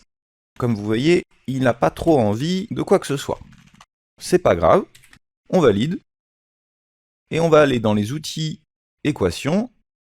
Le troisième bouton qui est ici reprend l'ensemble des équations, et tout en bas, je retrouve celle que je veux, et là, il n'y a pas de problème pour ajouter ma variable globale. Donc c'est des choses qui arrivent. Faut pas vous inquiéter, il y a toujours des méthodes pour corriger ces petits soucis. Parlant de soucis, il manque un petit truc là, dans ma dépouille, j'ai aussi cet élément qui a besoin d'avoir une dépouille. Très bien, avec les couleurs, je vois tout de suite. Et maintenant, je vais refaire une dépouille dans la direction, et là, je vais sélectionner les faces qui sont internes que je vois ici. Je ne vais pas m'occuper de celles-ci, parce que je vais les modifier avec l'esquisse, plutôt ce sera plus facile à contrôler. Et là, de la même façon, si je fais égal, il ne se passe rien, donc je fais 1, je valide, outils, équation. Troisième bouton, j'y suis déjà. En bas, variable globale, la dépouille, et je valide. C'est presque bon, c'est beau la couleur, mais c'est pas ce que je veux, parce que moi je voudrais du rouge ici, parce que je voudrais être de l'autre côté. Dans ce cas-là, pas de souci, je retourne dans ma dépouille, j'inverse la direction, je valide. Très bien, alors pour les dépouilles, on est presque bon. On va s'occuper maintenant aussi des faces qui sont sur les côtés. Pour cela, il faut que je retrouve la fonction qui m'a permis de créer cette cavité, elle est ici. Je vais dans l'esquisse, je veux plus de décalage. Je pourrais le mettre à 0, mais moi j'aime pas trop les cotes à 0, donc je vais plutôt la supprimer. Et je vais faire une collinéarité, ici ce sera plus propre. Je valide. Ensuite, je supprime les verticalités, en voici une. En voici une seconde, et là je commence à donner la forme. Moi j'aime bien toujours donner la forme comme ça avant. Parce que déjà ça passe dans la bonne direction, et puis on se rend compte qu'il y a des petits problèmes. Là par exemple, c'était la ligne qui était cotée, mais on va perdre du coup nos 10 mm. Nous on veut bien les 10 mm comme ça. D'ailleurs on les avait déjà perdus, donc on réindique. Et on va pouvoir mettre notre angle de dépouille. Dans ce cas-là, c'est une équation qui est un tout petit peu plus compliquée. C'est ma dépouille, mais là je suis à 90 moins, je suis en inverse. 90 moins la dépouille, ça fait bien 89 degrés. Et là, de l'autre côté, je peux égaliser à celui qui existe déjà. Attention, il faudra bien que je me souvienne que j'ai fait ça. À vous de voir, soit de retaper entièrement la formule, soit de lier à son opposé. Et je sors. Maintenant, je retourne. J'ai ici un petit défaut d'affichage. Comme je vous l'ai dit, c'est des choses qui arrivent. Là, j'ai bien mis ma dépouille. D'ailleurs, si je vais dessus, elle est bien indiquée, angle de dépouille, 1 degré. On va essayer d'enlever l'analyse et de la remettre. On a un petit souci, si on coche transition graduelle ici, on voit bien que c'est vert, alors là, faites pas attention, petite erreur d'affichage, c'est des choses qui arrivent, vous vérifiez surtout avec votre pointeur pour être sûr. Ma pièce est normalement démoulable, en tout cas j'ai les bonnes couleurs, ce qui est déjà une bonne chose. Maintenant, il va falloir que j'aille un petit peu plus loin. Je vais enlever l'analyse de dépouille, je vais faire un petit contrôle de l'épaisseur, voir si j'ai pas oublié un poids chaud quelque part. Mon objectif c'est 2 mm, et puis au-dessus de 3 ça commence à être vraiment trop. Je valide comme ça. C'est pas trop mal, par contre, si je vérifie au niveau des couleurs, quand on se rapproche du vert, du jaune, ça commence à faire beaucoup, j'ai jusqu'à 3 mm, donc là je suis pas bien. Donc je vais valider, et je vais modifier ça. Pour modifier ça, le plus simple c'est de retourner dans l'esquisse qui a permis de créer ça. Ça c'est l'esquisse de départ du coup, alors il faut que je fasse attention parce que ce qui se passe souvent, c'est quand je fais des modifications dans l'esquisse de base, les premières fonctions ont du mal à retrouver leur petit. C'est pas un problème, on va juste s'en souvenir, on va déjà coter un perçage qui laisse notre écart de nervure habituel au milieu, je valide. Je valide les erreurs, je vais essayer de comprendre ce qui se passe, et le plus simple pour comprendre ce qui se passe, c'est de revenir. Vous voyez déjà au niveau de la coque, bon, il y a eu un souci, c'est sûr, parce que j'ai mon perçage ici qui n'a pas été pris. C'est pas ça que je veux. Je veux bien rajouter la petite zone à l'intérieur. Je valide. C'est pas mal, et si je fais la coque derrière, la coque, il y a encore quelque chose, parce que j'avais le perçage sur l'autre également, l'autre extrusion que j'ai utilisée au début. Donc là, de la même façon, je vais chercher tout simplement le petit bout qui manque. Ok, c'est pas mal. Je redescends. Il me manque d'indiquer bien sûr que je veux pas tout le morceau. Je voudrais juste la partie extérieure, comme ceci, je valide. Donc là, j'ai corrigé mon petit problème d'épaisseur, mais toujours, quand je fais des choses comme ça, je vérifie après la dépouille. Et non, c'est pas bon la dépouille, pourquoi? Parce que là, je suis percé, donc je veux un doigt qui vient de l'autre côté, mais là, j'ai pas le choix, là, je peux pas faire ça, hein, parce que là, je vais pas percer, j'ai pas envie de percer. Dans ce cas-là, il va falloir que je corrige ça, aucun problème. Il faut juste que je trouve la dépouille qui est associée à cet élément, et que je lui donne. L'analyse de dépouille me dit 0 degré ici, alors je vais désactiver, réactiver l'analyse de dépouille, enlever la transition graduelle, voilà, pour que je vois mieux. J'ai bien 0 degré ici, là on a toujours le petit défaut d'affichage, j'ai bien un angle de dépouille à 1 degré. On va indiquer une nouvelle dépouille, comme d'habitude, mais en fait, cette dépouille, ça peut être la même que celle qu'on a déjà utilisée ici. Je vais simplement rajouter la face qui me manque ici. Je valide. Voilà, je suis tout vert ici, parce que je viens de ce côté-là. Je suis rouge en interne, parce que je viens de ce côté-là. C'est pas mal. Maintenant, on va pouvoir rajouter les nervures. On va faire une esquisse. On va se positionner ici. Et on va tracer nos nervures.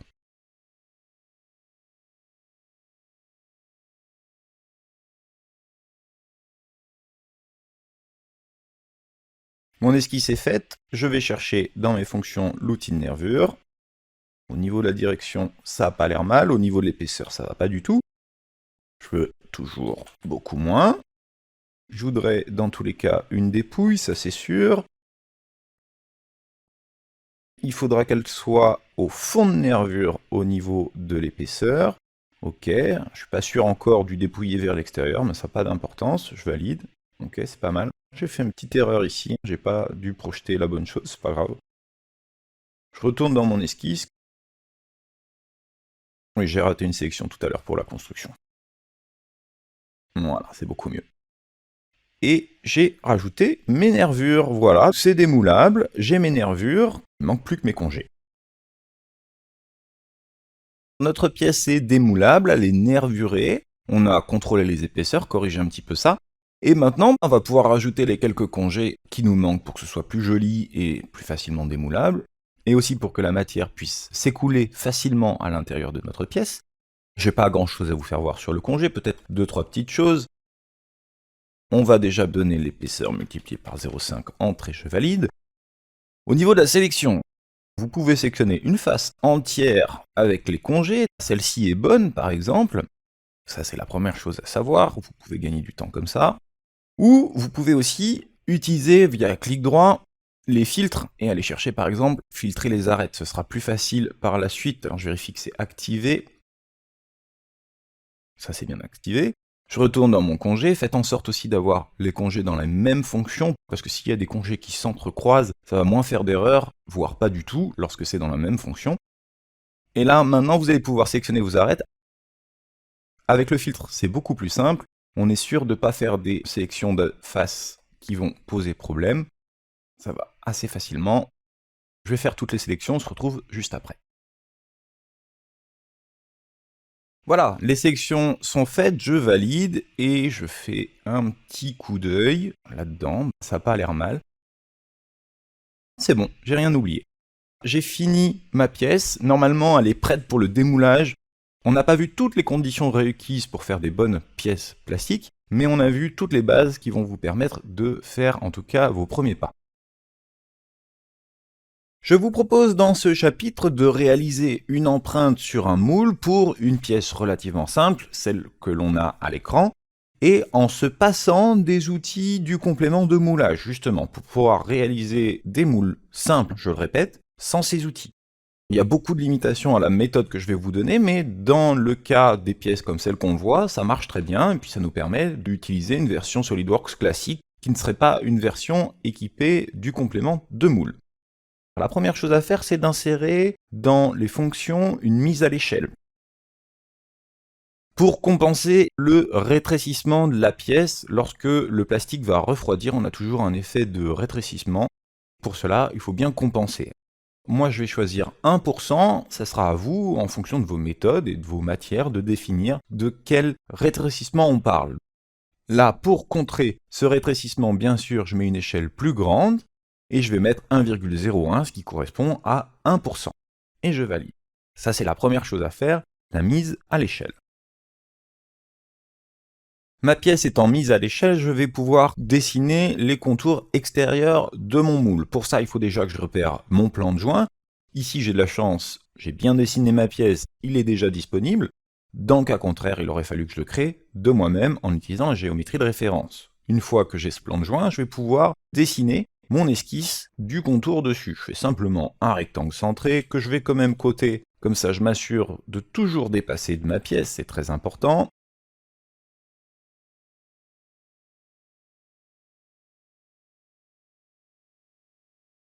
J'ai dessiné l'esquisse, je vais pouvoir aller dans les fonctions, faire un bossage, 10 mm c'est pas mal, et là je fais très attention pour pouvoir utiliser la méthode que je vais vous faire voir, il faut bien décocher, fusionner le résultat. Pour avoir deux corps volumiques distincts, ici, ma pièce et mon demi-moule. Si je masque mon demi-moule, on voit bien ma pièce. Par contre, si je masque ma pièce, je vois bien que mon demi-moule, pour l'instant, c'est simplement un cube. C'est normal, pas de problème. On va voir comment on fait l'intersection à la prochaine vidéo. Mais par contre, avant, je vais quand même venir faire le demi-moule inférieur. Je vais chercher l'esquisse de base, comme ça c'est contrôlé par la même chose, j'inverse la direction, je décoche fusionner le résultat, je valide. Là j'ai bien trois éléments, au milieu ma pièce, mon demi-moule supérieur et mon demi-moule inférieur. J'ai donc mes deux demi-moules avec ma pièce à l'intérieur, mais pour l'instant il n'y a pas eu d'intersection. Je vais m'occuper de réaliser l'intersection entre ces différents éléments, et pour faire une intersection, le mieux est encore d'utiliser l'outil d'intersection.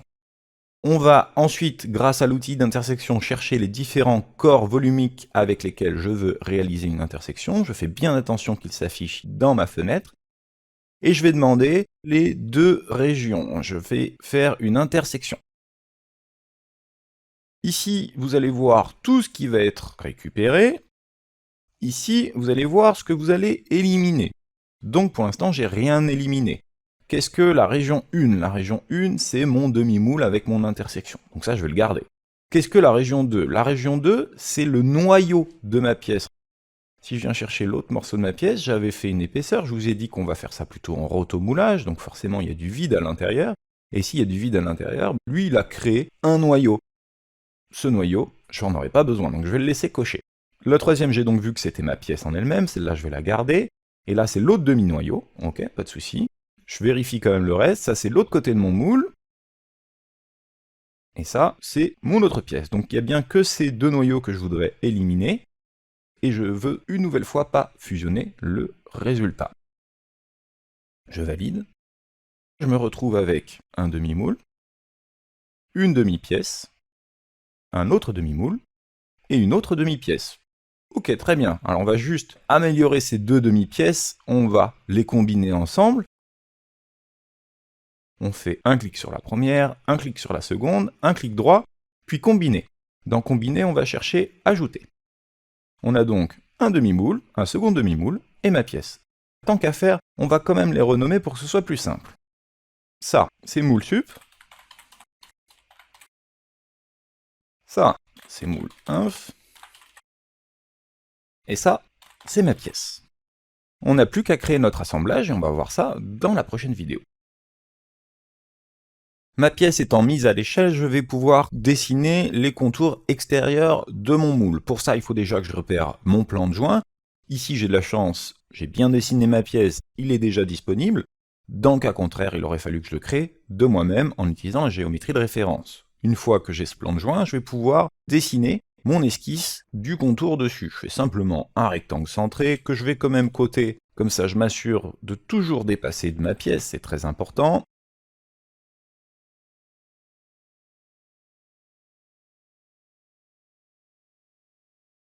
J'ai dessiné l'esquisse, je vais pouvoir aller dans les fonctions, faire un bossage, 10 mm c'est pas mal, et là je fais très attention pour pouvoir utiliser la méthode que je vais vous faire voir, il faut bien décocher, fusionner le résultat.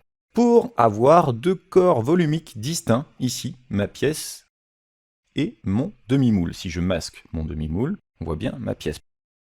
Par contre, si je masque ma pièce, je vois bien que mon demi-moule, pour l'instant, c'est simplement un cube. C'est normal, pas de problème. On va voir comment on fait l'intersection à la prochaine vidéo. Mais par contre, avant, je vais quand même venir faire le demi-moule inférieur. Je vais chercher l'esquisse de base, comme ça c'est contrôlé par la même chose. J'inverse la direction, je décoche fusionner le résultat, je valide. Là j'ai bien trois éléments. Au milieu ma pièce, mon demi-moule supérieur et mon demi-moule inférieur.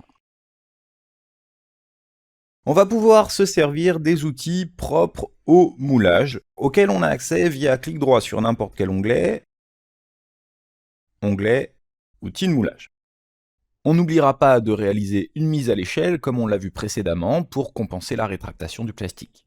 Les outils de moulage, le mieux, c'est de suivre l'ordre dans lequel il est indiqué en partant de la ligne de joint. Donc ligne de joint, surface d'arrêt, plan de joint, volume de noyau, empreinte. On va faire ça ensemble, bien sûr, on va commencer par la ligne de joint. Alors la ligne de joint, si vous avez correctement défini vos dépouilles, vous sélectionnez une direction de démoulage, vous cliquez sur Analyse de la dépouille, et dans certains cas, vous aurez directement votre ligne de joint, comme c'est le cas ici. Là, il a automatiquement détecté les dépouilles, il a donc automatiquement détecté la ligne de joint, j'ai plus qu'à valider, et j'ai créé ma ligne de joint. Ma ligne de joint sera le support à mon plan de joint par la suite. Maintenant, prenons un autre cas. Là, je vais faire à nouveau ligne de joint. Je vais donner déjà un plan d'origine, j'analyse la dépouille. Et là, si vous faites ça sur ce type de pièce et que vous essayez de valider, déjà vous voyez qu'au niveau couleur, il y a comme un problème, et si vous validez, ça va pas marcher. Dans ces cas-là, vous allez demander une phase de séparation. Quand vous avez demandé une phase de séparation, si vous validez, il est encore pas content, il vous dit vous devez sélectionner les arêtes formant une chaîne fermée. Quand vous avez fait ça, à partir de ce moment-là, vous voyez, vous pouvez sélectionner la ligne de joint qui est apparue, sélectionner une. Vous pouvez les sélectionner les unes après les autres, mais si tout est bien fait, vous avez qu'à cliquer sur le petit bouton qui est à côté et il va faire la ligne de joint. Et je valide. Deux méthodes, soit vous arrivez directement à gérer votre ligne de joint comme ceci, soit vous êtes obligé de l'indiquer comme ce que je viens de faire pour avoir un support à votre futur plan de joint. J'ai créé ma ligne de joint, mais ce n'est pas suffisant. En effet, dans mon cas, j'ai des perçages. La ligne de joint, elle est normalement là pour délimiter les surfaces supérieures des surfaces inférieures qui constituent chacune respectivement le moule supérieur et le moule inférieur. Mais dans mon cas, si le logiciel essaye de suivre la surface supérieure par exemple, il va tomber dans ce trou, et arrivé dans ce trou, il va ressortir ici, et il se retrouve dans la surface inférieure. Donc il y a forcément un problème. Pour l'aider, on va utiliser ce qu'on appelle des surfaces d'arrêt pour simplement dire non. Quand tu vas rentrer dans le trou, il va falloir que tu t'arrêtes ici et que tu remontes. C'est ce qu'on avait défini précédemment. On veut bien que le formage de l'intérieur de ces perçages se fasse via le moule supérieur et pas via le moule inférieur. Et c'est ce qu'on va lui dire. On va aller chercher surface d'arrêt. Et là, si vous avez fait les choses correctement, il va directement analyser toutes les surfaces d'arrêt qu'il va pouvoir mettre et vous dire si c'est redondant. Là, vous voyez, il a 2 fois 3 surfaces d'arrêt qui sont redondantes. Je cherche un peu, je clique dessus, là je vois que celle supérieure, en effet je la veux pas, j'appuie sur supprimer, et donc celle qui est inférieure est maintenant une boucle normale, tangente, on va y venir, et pas redondante. Je fais pareil sur les autres. J'ai normalement déjà créé ma surface, elle devrait fonctionner correctement, mais quand même, j'ai plusieurs types de fermeture. On n'a pas de remplissage, on a le contact et on a la tangence. Alors la tangence, dans ces cas-là, ça risque de poser des petits soucis. Ça dépendra des fermetures dont vous avez besoin. Je vais sélectionner plutôt contact et je valide. Et là, vous le voyez tout de suite, il y a une surface de contact qui ont été créées. Dernière remarque, je fais surtout pas ça au milieu parce que le trou n'est pas débouchant, donc le logiciel n'a pas de souci. Ça fait partie de la surface inférieure. Il n'y a rien à définir. On a défini nos surfaces d'arrêt, alors attention sur les surfaces d'arrêt, on ne peut pas le faire 2 fois. Vous ferez toutes vos surfaces d'arrêt dans la même fonction. Et à partir de ce moment-là, si on retourne en haut, on voit qu'on a un dossier qui s'appelle corps surfacique, et à l'intérieur duquel, si on déplie, notre pièce change de couleur. On retrouve les surfaces internes et les surfaces externes, les surfaces supérieures et les surfaces inférieures. Je retrouve bien en vert mes différentes surfaces d'arrêt inférieures. En rouge, la même chose, mais de l'autre côté. Donc si vous avez déjà une représentation dans ce genre, c'est que c'est bien parti, tout devrait bien se passer. Si vous n'avez pas, comme ça, une belle délimitation des couleurs, il y a de fortes chances que vous ayez un problème par la suite, donc vérifiez vos précédentes manipulations. Bref, si tout ça est bon, on va aller chercher maintenant l'outil plan de joint. L'outil plan de joint va repartir de la ligne de joint et va créer un plan de joint sur cette ligne de joint. Il faut augmenter la distance, parce que nous, il faut absolument qu'on trace un moule qui rentre sur ce plan de joint. Donc n'hésitez pas à mettre un grand plan de joint. On va voir une autre technique un peu plus tard, mais dans ce cas-là, on met un grand plan de joint et on s'assure que le moule puisse rentrer dans ce plan de joint. Donc on valide, et là, j'ai créé mon plan de joint, j'en aurai besoin pour pouvoir passer au volume, noyau et empreinte, mais en tout cas là, c'est bon. J'ai mon plan de joint, on voit pour la suite dans la prochaine vidéo. Nos lignes de joint sont faites, nos surfaces d'arrêt sont faites, notre plan de joint est donc fait, et on va pouvoir enfin faire l'empreinte dans notre moule. Vous allez chercher volume, noyau, empreinte. On sélectionne le plan de joint qui a été créé, mais vous n'êtes pas obligé, vous pouvez vous servir d'un autre plan. Moi, je vais me servir du plan de joint, positionne dessus, et là, vous allez définir les contours de votre moule en vous assurant que vous ne dépassez pas du plan de joint, c'est très important. Donc on va coter ça quand même.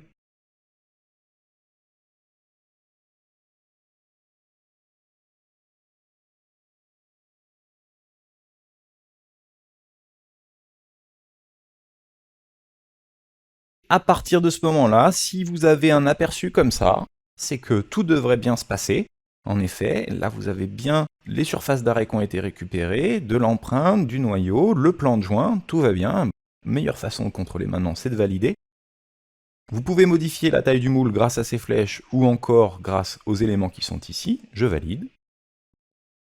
Et le moule a été créé. Alors on va vérifier tout ça, on remonte tout en haut dans mes corps surfaciques. Et là, je retrouve 3 corps volumiques, la ligne de joint et les 2 empreintes. Donc si j'enlève la visibilité de ces éléments, on va garder juste celui-ci. Je masque aussi les différents corps surfaciques qui vont nous gêner pour la lecture. Et le corps de joint. Je retrouve bien mon moule supérieur avec mes doigts qui rentrent à l'intérieur, donc c'est plutôt positif.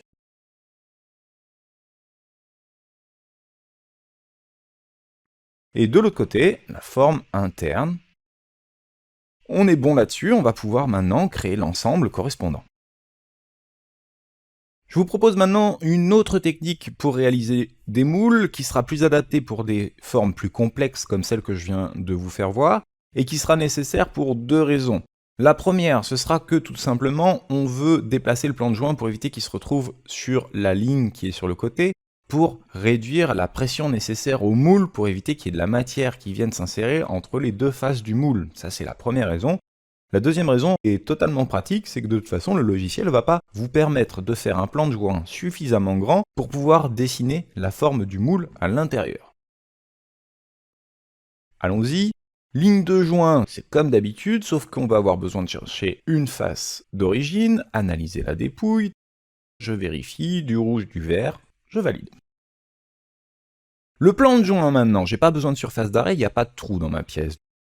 Plan de joint très bien, et là c'est ce que je vous disais, si j'essaie d'augmenter le plan de joint, ça va commencer à faire des trucs bizarres, et puis ça va finir par plus rien faire. Ça peut arriver, on va pas rentrer dans les détails. Sachez simplement que on va se contenter de valider le plan de joint à la distance qui m'est donnée. Je valide. Et là, avant de faire volume, noyau et empreinte, on va dessiner la géométrie de référence que l'on aimerait. Je voudrais un plan décalé, vous assurez que le plan est suffisamment décalé de votre pièce, et je valide. Je retourne dans mes outils de moulage, je vais chercher volume, noyau et empreinte. Il me propose directement de créer les formes de mon moule. Vous le voyez, je ne peux pas dessiner à l'intérieur de cette forme, donc je vais faire plus grand, je valide. Je quitte mon esquisse. À partir de là, on commence à voir quelque chose. J'agrandis le moule. Si je valide, j'ai une erreur de reconstruction. Le plan de joint doit être plus grand que les limites de l'esquisse, et c'est ce que je vous disais. Dans ce cas-là, je vais cocher surface de verrouillage. Et vous le voyez, vous commencez à voir apparaître la cavité à l'intérieur qui se crée ici. À partir de ce moment-là, je valide. Et là, il est d'accord, donc on va retourner dans les corps volumiques, on va essayer de voir un peu mieux ce qu'il a fait. On va masquer ça. On va garder ça, on va masquer ça. Et voilà la forme de mon empreinte. Voilà donc une autre technique, si vous avez besoin de déplacer le plan de joint, si vous voulez pas qu'il se trouve à l'endroit où il a été généré automatiquement, il va falloir créer un plan de référence et vous aurez besoin sûrement de cocher surface de verrouillage. Maintenant qu'on a tous nos éléments, on va pouvoir créer l'ensemble correspondant et le simuler comme on l'a fait précédemment. Donc on va faire un clic droit sur les corps volumiques et enregistrer les corps, mais juste avant, on va renommer. Ce sera plus précis. Donc là, c'est ma pièce. Ça, c'est le moule supérieur. Ça, c'est le moule inférieur.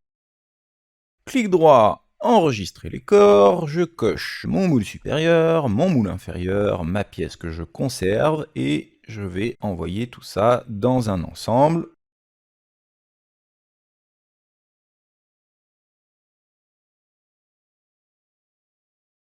Et je valide.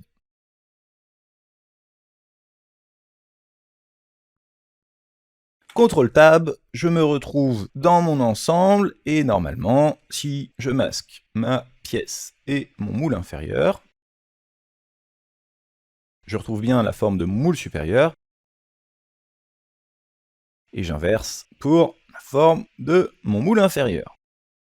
Maintenant, on va faire un petit contrôle pour vérifier que tout se démoule correctement. On va utiliser la même technique. On va afficher les éléments. On peut mettre un peu de transparence pour voir ce qui se passe à l'intérieur.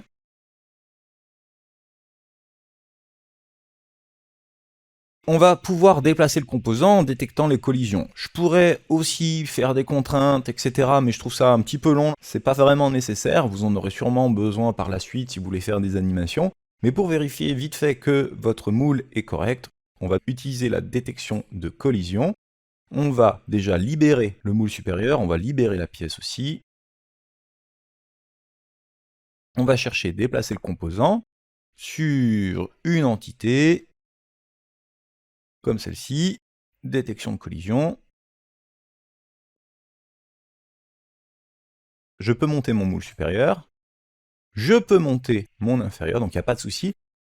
Là, on s'assure qu'il n'y ait pas de contre-dépouille, mais on ne vérifie pas qu'il y ait des dépouilles à 0 degré. Si vous avez des dépouilles à 0 degré, ça va marcher aussi. Là, on vérifie évidemment qu'il n'y a pas de contre-dépouille, et là, j'ai pas de souci. Je peux bien ouvrir mon moule, le refermer dans l'autre sens, et je valide. J'ai bien un ensemble complet de mon moule. Je vous propose à présent de faire le même exercice avec la pièce qu'on a modifiée en incluant un tiroir. Le principe est sensiblement le même, évidemment, il va falloir traiter cette ouverture, on va voir comment ensemble. Allons-y, on va dans Outils de moulage, on va chercher ligne de joint, on va donner une face, on analyse la dépouille. Déjà, c'est plutôt bon signe, au niveau de la dépouille, on a quelque chose qui a l'air plutôt pas mal, on valide. Ensuite, on s'occupe des surfaces d'arrêt, donc on en a 3 qu'on connaît, c'est celles qui sont en fond ici, et on va avoir besoin d'une 4e pour s'occuper de ce trou. Où est-ce qu'on va faire nos surfaces d'arrêt?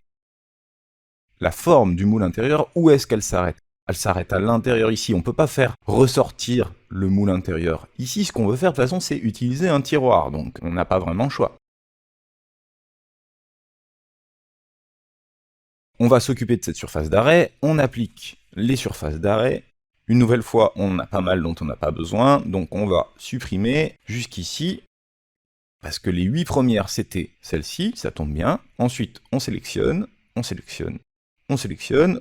Celle-là, je la veux pas en tangent, je la veux en contact comme le reste, et là, normalement, j'ai un petit message qui me dit « le moule peut être séparé ». Normalement, vous aviez fait ce que vous avez à faire, on devrait se retrouver du coup avec quelque chose de fermé à l'intérieur, et sur l'extérieur avec une ouverture qu'on va traiter avec le tiroir.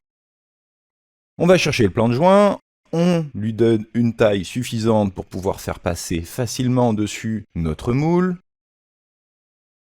Je positionne mon moule. Un petit peu plus grand.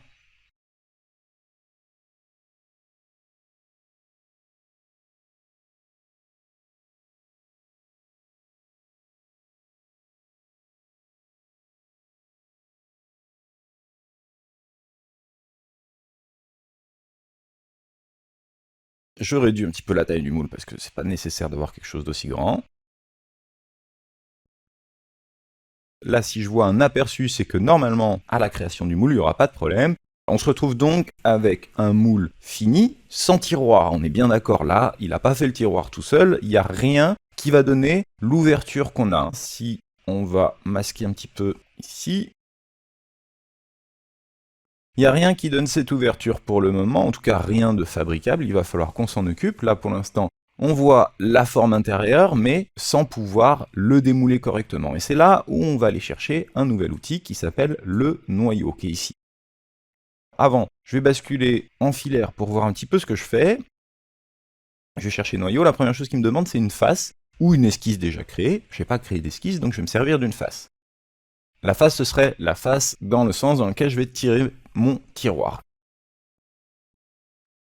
Et maintenant, je vais dessiner, justement, la forme de ce tiroir. Je vais faire attention, parce qu'il ne faut pas que je dépasse en haut, parce que là j'ai un congé, donc j'aurais tendance à venir faire le congé avec le tiroir, c'est pas du tout ce que je veux. Et en bas, par contre, j'ai pas de souci. Je vais le tirer jusque là, et je vais me mettre collinéaire avec la partie supérieure. Je vais venir chercher le point milieu, le mettre vertical pour centrer tout ça, et donner une taille de 20 mm. Je sors de là. À partir de ce moment-là, vous voyez tout de suite une forme de tiroir qui vient de se créer, qui correspond à ce que je veux. Alors évidemment, j'ai pas un tiroir très épais, parce que là, ça dépend de la taille de mon moule, il suffit que j'agrandisse un petit peu mon moule. Si jamais ça ne fonctionne pas, vous avez plusieurs choses à vérifier. Alors là, vous voyez, il sélectionne un corps tout seul, donc vérifiez bien que le corps sélectionné, c'est le moule sur lequel vous êtes en train de travailler. Si vous sélectionnez un autre corps, vous aurez des résultats qui sont variables, comme vous le voyez ici.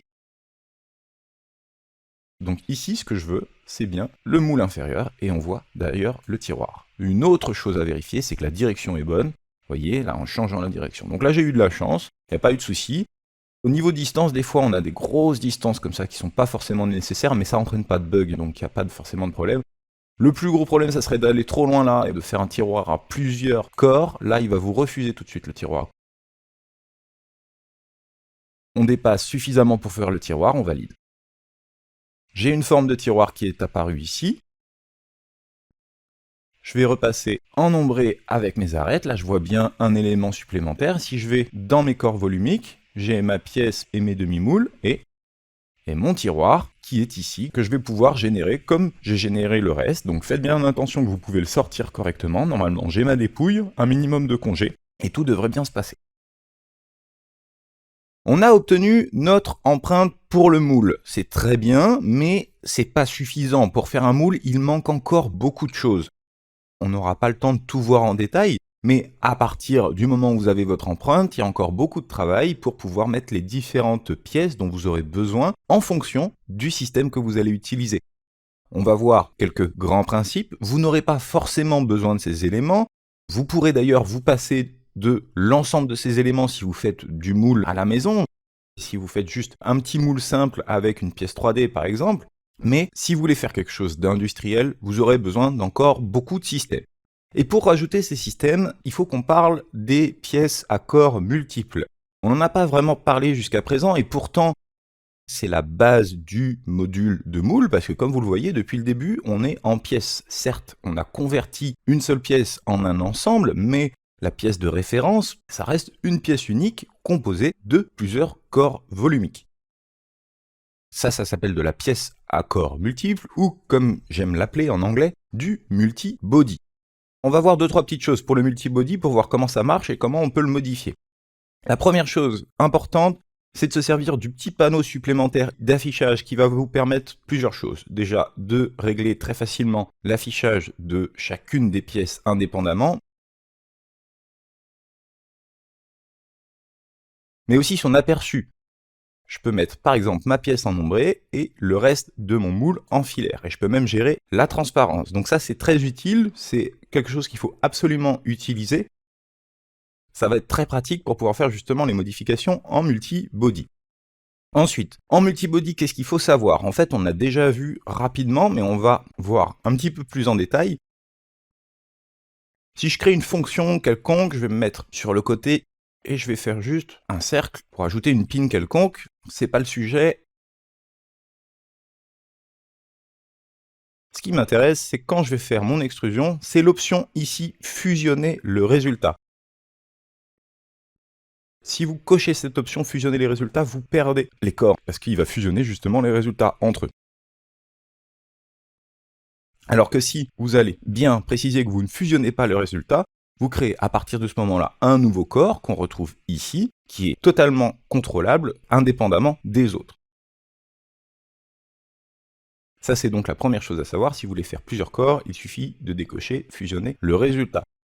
Ensuite, quels autres outils vous pouvez utiliser? Vous pouvez utiliser le combiné qu'on a déjà vu, donc vous prenez un élément, vous prenez un autre élément, et vous faites un clic droit, combiné, qu'est-ce qui se passe? Ça devient un seul et unique élément, comme vous le voyez.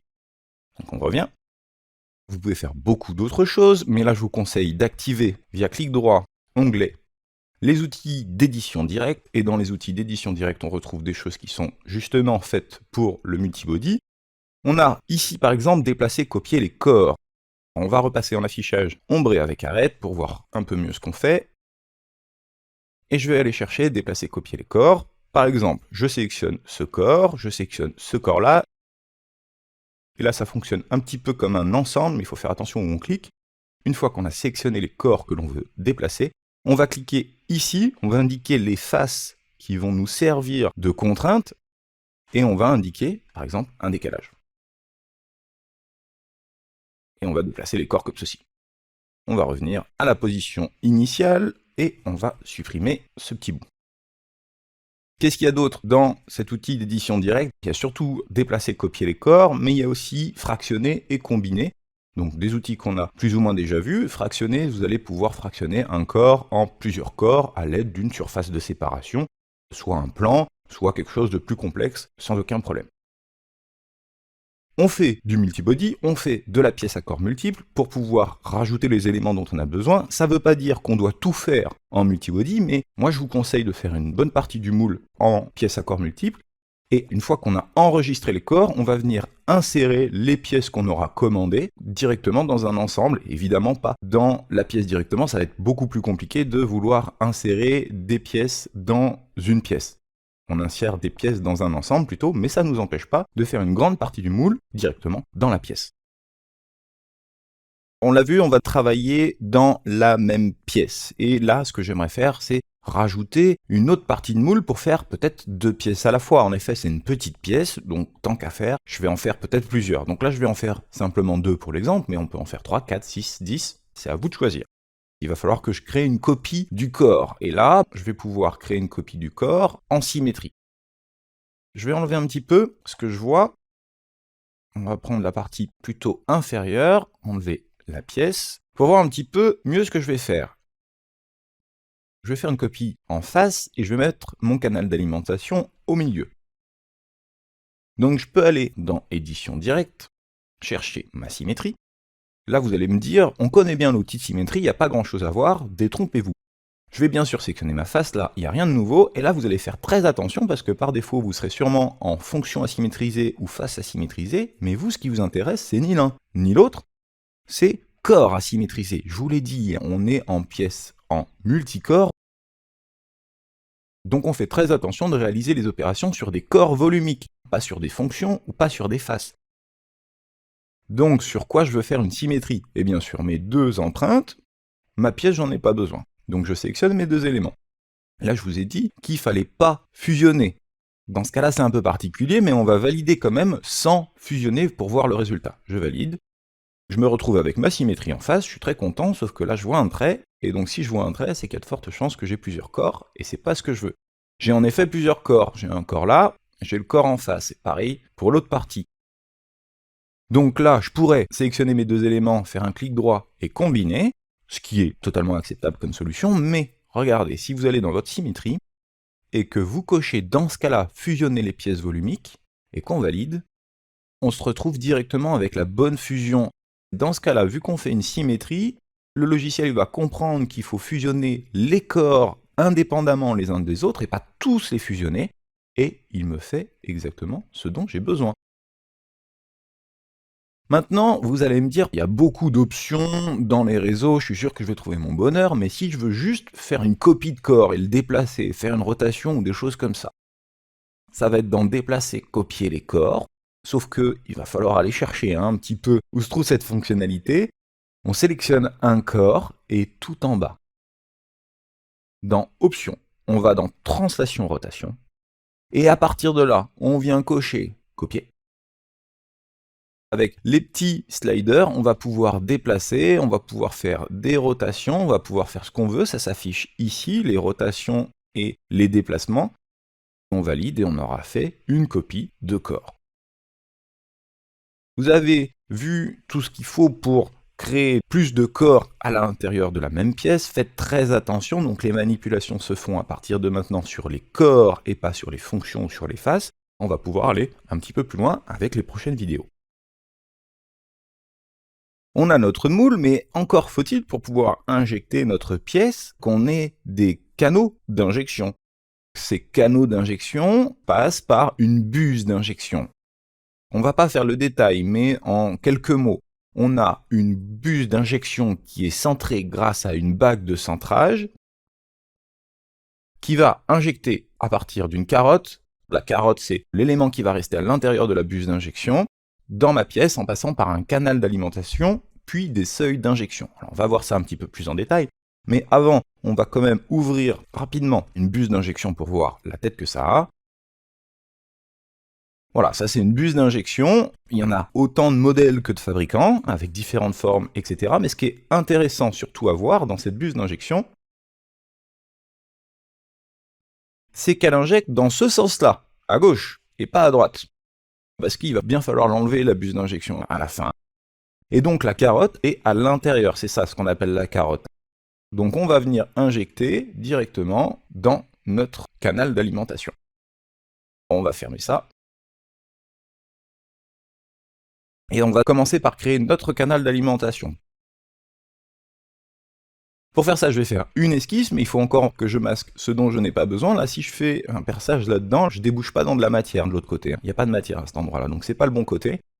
J'enlève, j'affiche. Là, par contre, si je fais mon canal d'alimentation au milieu et que je viens pointer ici, j'ai en effet de la matière, je peux faire mon injection, pas de problème. Donc je fais mon esquisse sur cette face. Je vais tracer un élément qui va m'aider à positionner mon canal d'alimentation. Donc je fais attention de bien sélectionner la dernière face.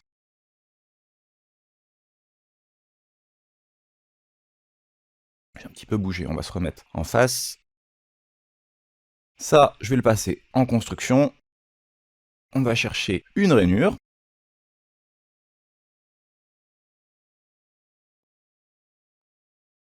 Moi, je vais prendre 5 de rayon.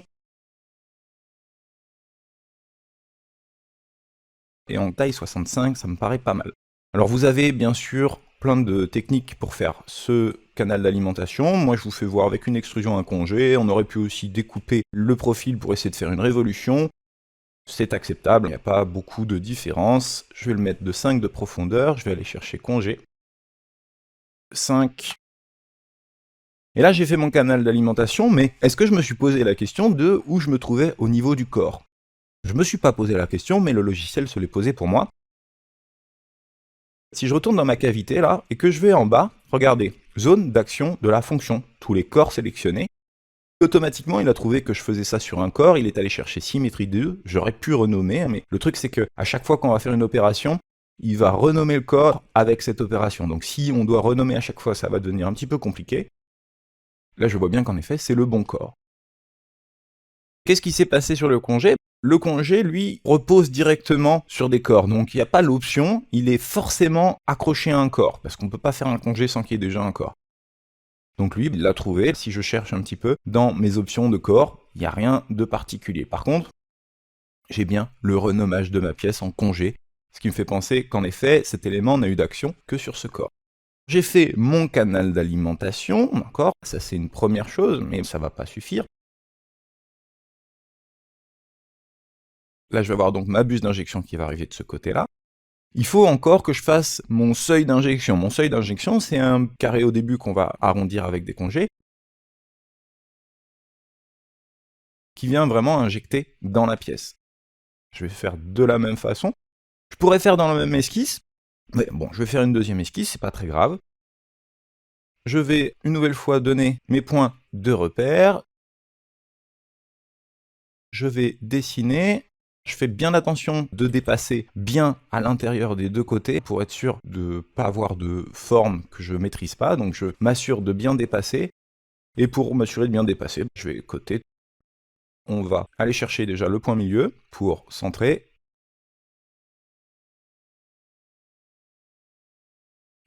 On va le prendre sur 2. Là, on va venir le chercher jusqu'au centre. Par rapport au point, on va dépasser de 2 mm. Ça devrait être suffisant. Je vais aller chercher ma ligne pour le point milieu, tracer une droite, tout ça en construction.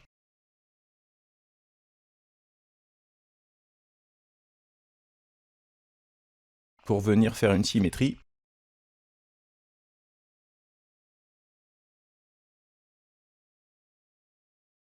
Ok, je sors, chercher l'enlèvement de matière, normalement tout est sélectionné, on est bon, sauf qu'on va pas partir sur 5 mm, le seuil est souvent beaucoup plus petit. On part sur 2 mm.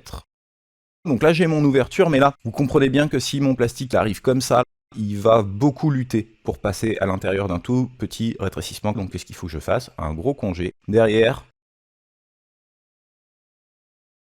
ça c'est pas mal. On va aller chercher la même chose de l'autre côté. Et je valide. Donc là j'ai fait mon canal d'alimentation avec mes seuils d'injection, c'est pas mal. Je vérifie que j'ai bien toujours les corps qui vont bien. Donc là il n'y a pas de souci, j'ai bien 3 corps avec ma pièce à l'intérieur et mon canal d'alimentation avec mes seuils d'injection. J'ai fait évoluer un petit peu notre moule, j'ai rajouté des éléments dont je vais vous parler et j'ai décomposé en un ensemble. Donc j'ai enregistré les corps parce que c'est plus facile à manipuler par la suite. Et puis si je veux rajouter des pièces à acheter, ce sera comme ça qu'il faudra m'y prendre. Je viendrai insérer, comme on le fait habituellement, des composants dans mon ensemble. On va faire le tour de certains éléments du moule que vous devez rajouter. Ils ne sont pas tous là, il y a encore beaucoup de choses à rajouter, mais ça vous permet d'avoir une vision un petit peu d'ensemble des différentes fonctionnalités et des différentes pièces que vous pourriez rajouter. Juste avant, une petite remarque. Comme je vous l'ai dit, j'ai enregistré les corps, donc j'ai créé des enregistrements de corps. Faites très attention lorsque vous utilisez cette méthode, c'est que si vous allez créer, après avoir enregistré des corps, des éléments qui se retrouvent en dessous, forcément, dans votre corps final, vous n'aurez pas cette modification, parce que l'enregistrement du corps est au-dessus. Donc faites bien attention de remonter vos éléments. Normalement, il n'y a pas de problème de dépendance avec l'enregistrer les corps, donc vous n'aurez pas de souci. Ou bien de remonter la fin de la pièce et de travailler comme ceci, puis de la redescendre pour enregistrer les corps. Je vais me recaler sur mon ensemble et on va faire un petit peu le point sur quelques éléments. Donc déjà, comme vous le voyez, il y a beaucoup de pièces en plus. En effet, le moule, c'est constitué de beaucoup de choses, il y a des cales sur le côté, j'ai des supports en dessous, un bâti, etc. Vous voyez, j'ai rajouté pas mal de choses, je retrouve mon moule au-dessus. Dans mon moule, qu'est-ce qu'il y a de plus? Il y a ces perçages qui sont sur les côtés, on va repasser en filaire, qui vont nous servir à faire par exemple de la régulation de la température. On n'en a pas parlé, mais pour faire de l'injection, de temps en temps on veut réguler la température, la vitesse à laquelle on refroidit l'élément.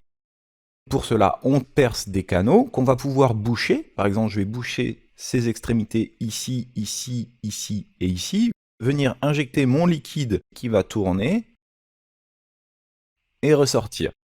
Pourquoi je fais des perçages complets que je vais reboucher? Eh bien, c'est pour une question de faisabilité, c'est plus facile comme cela.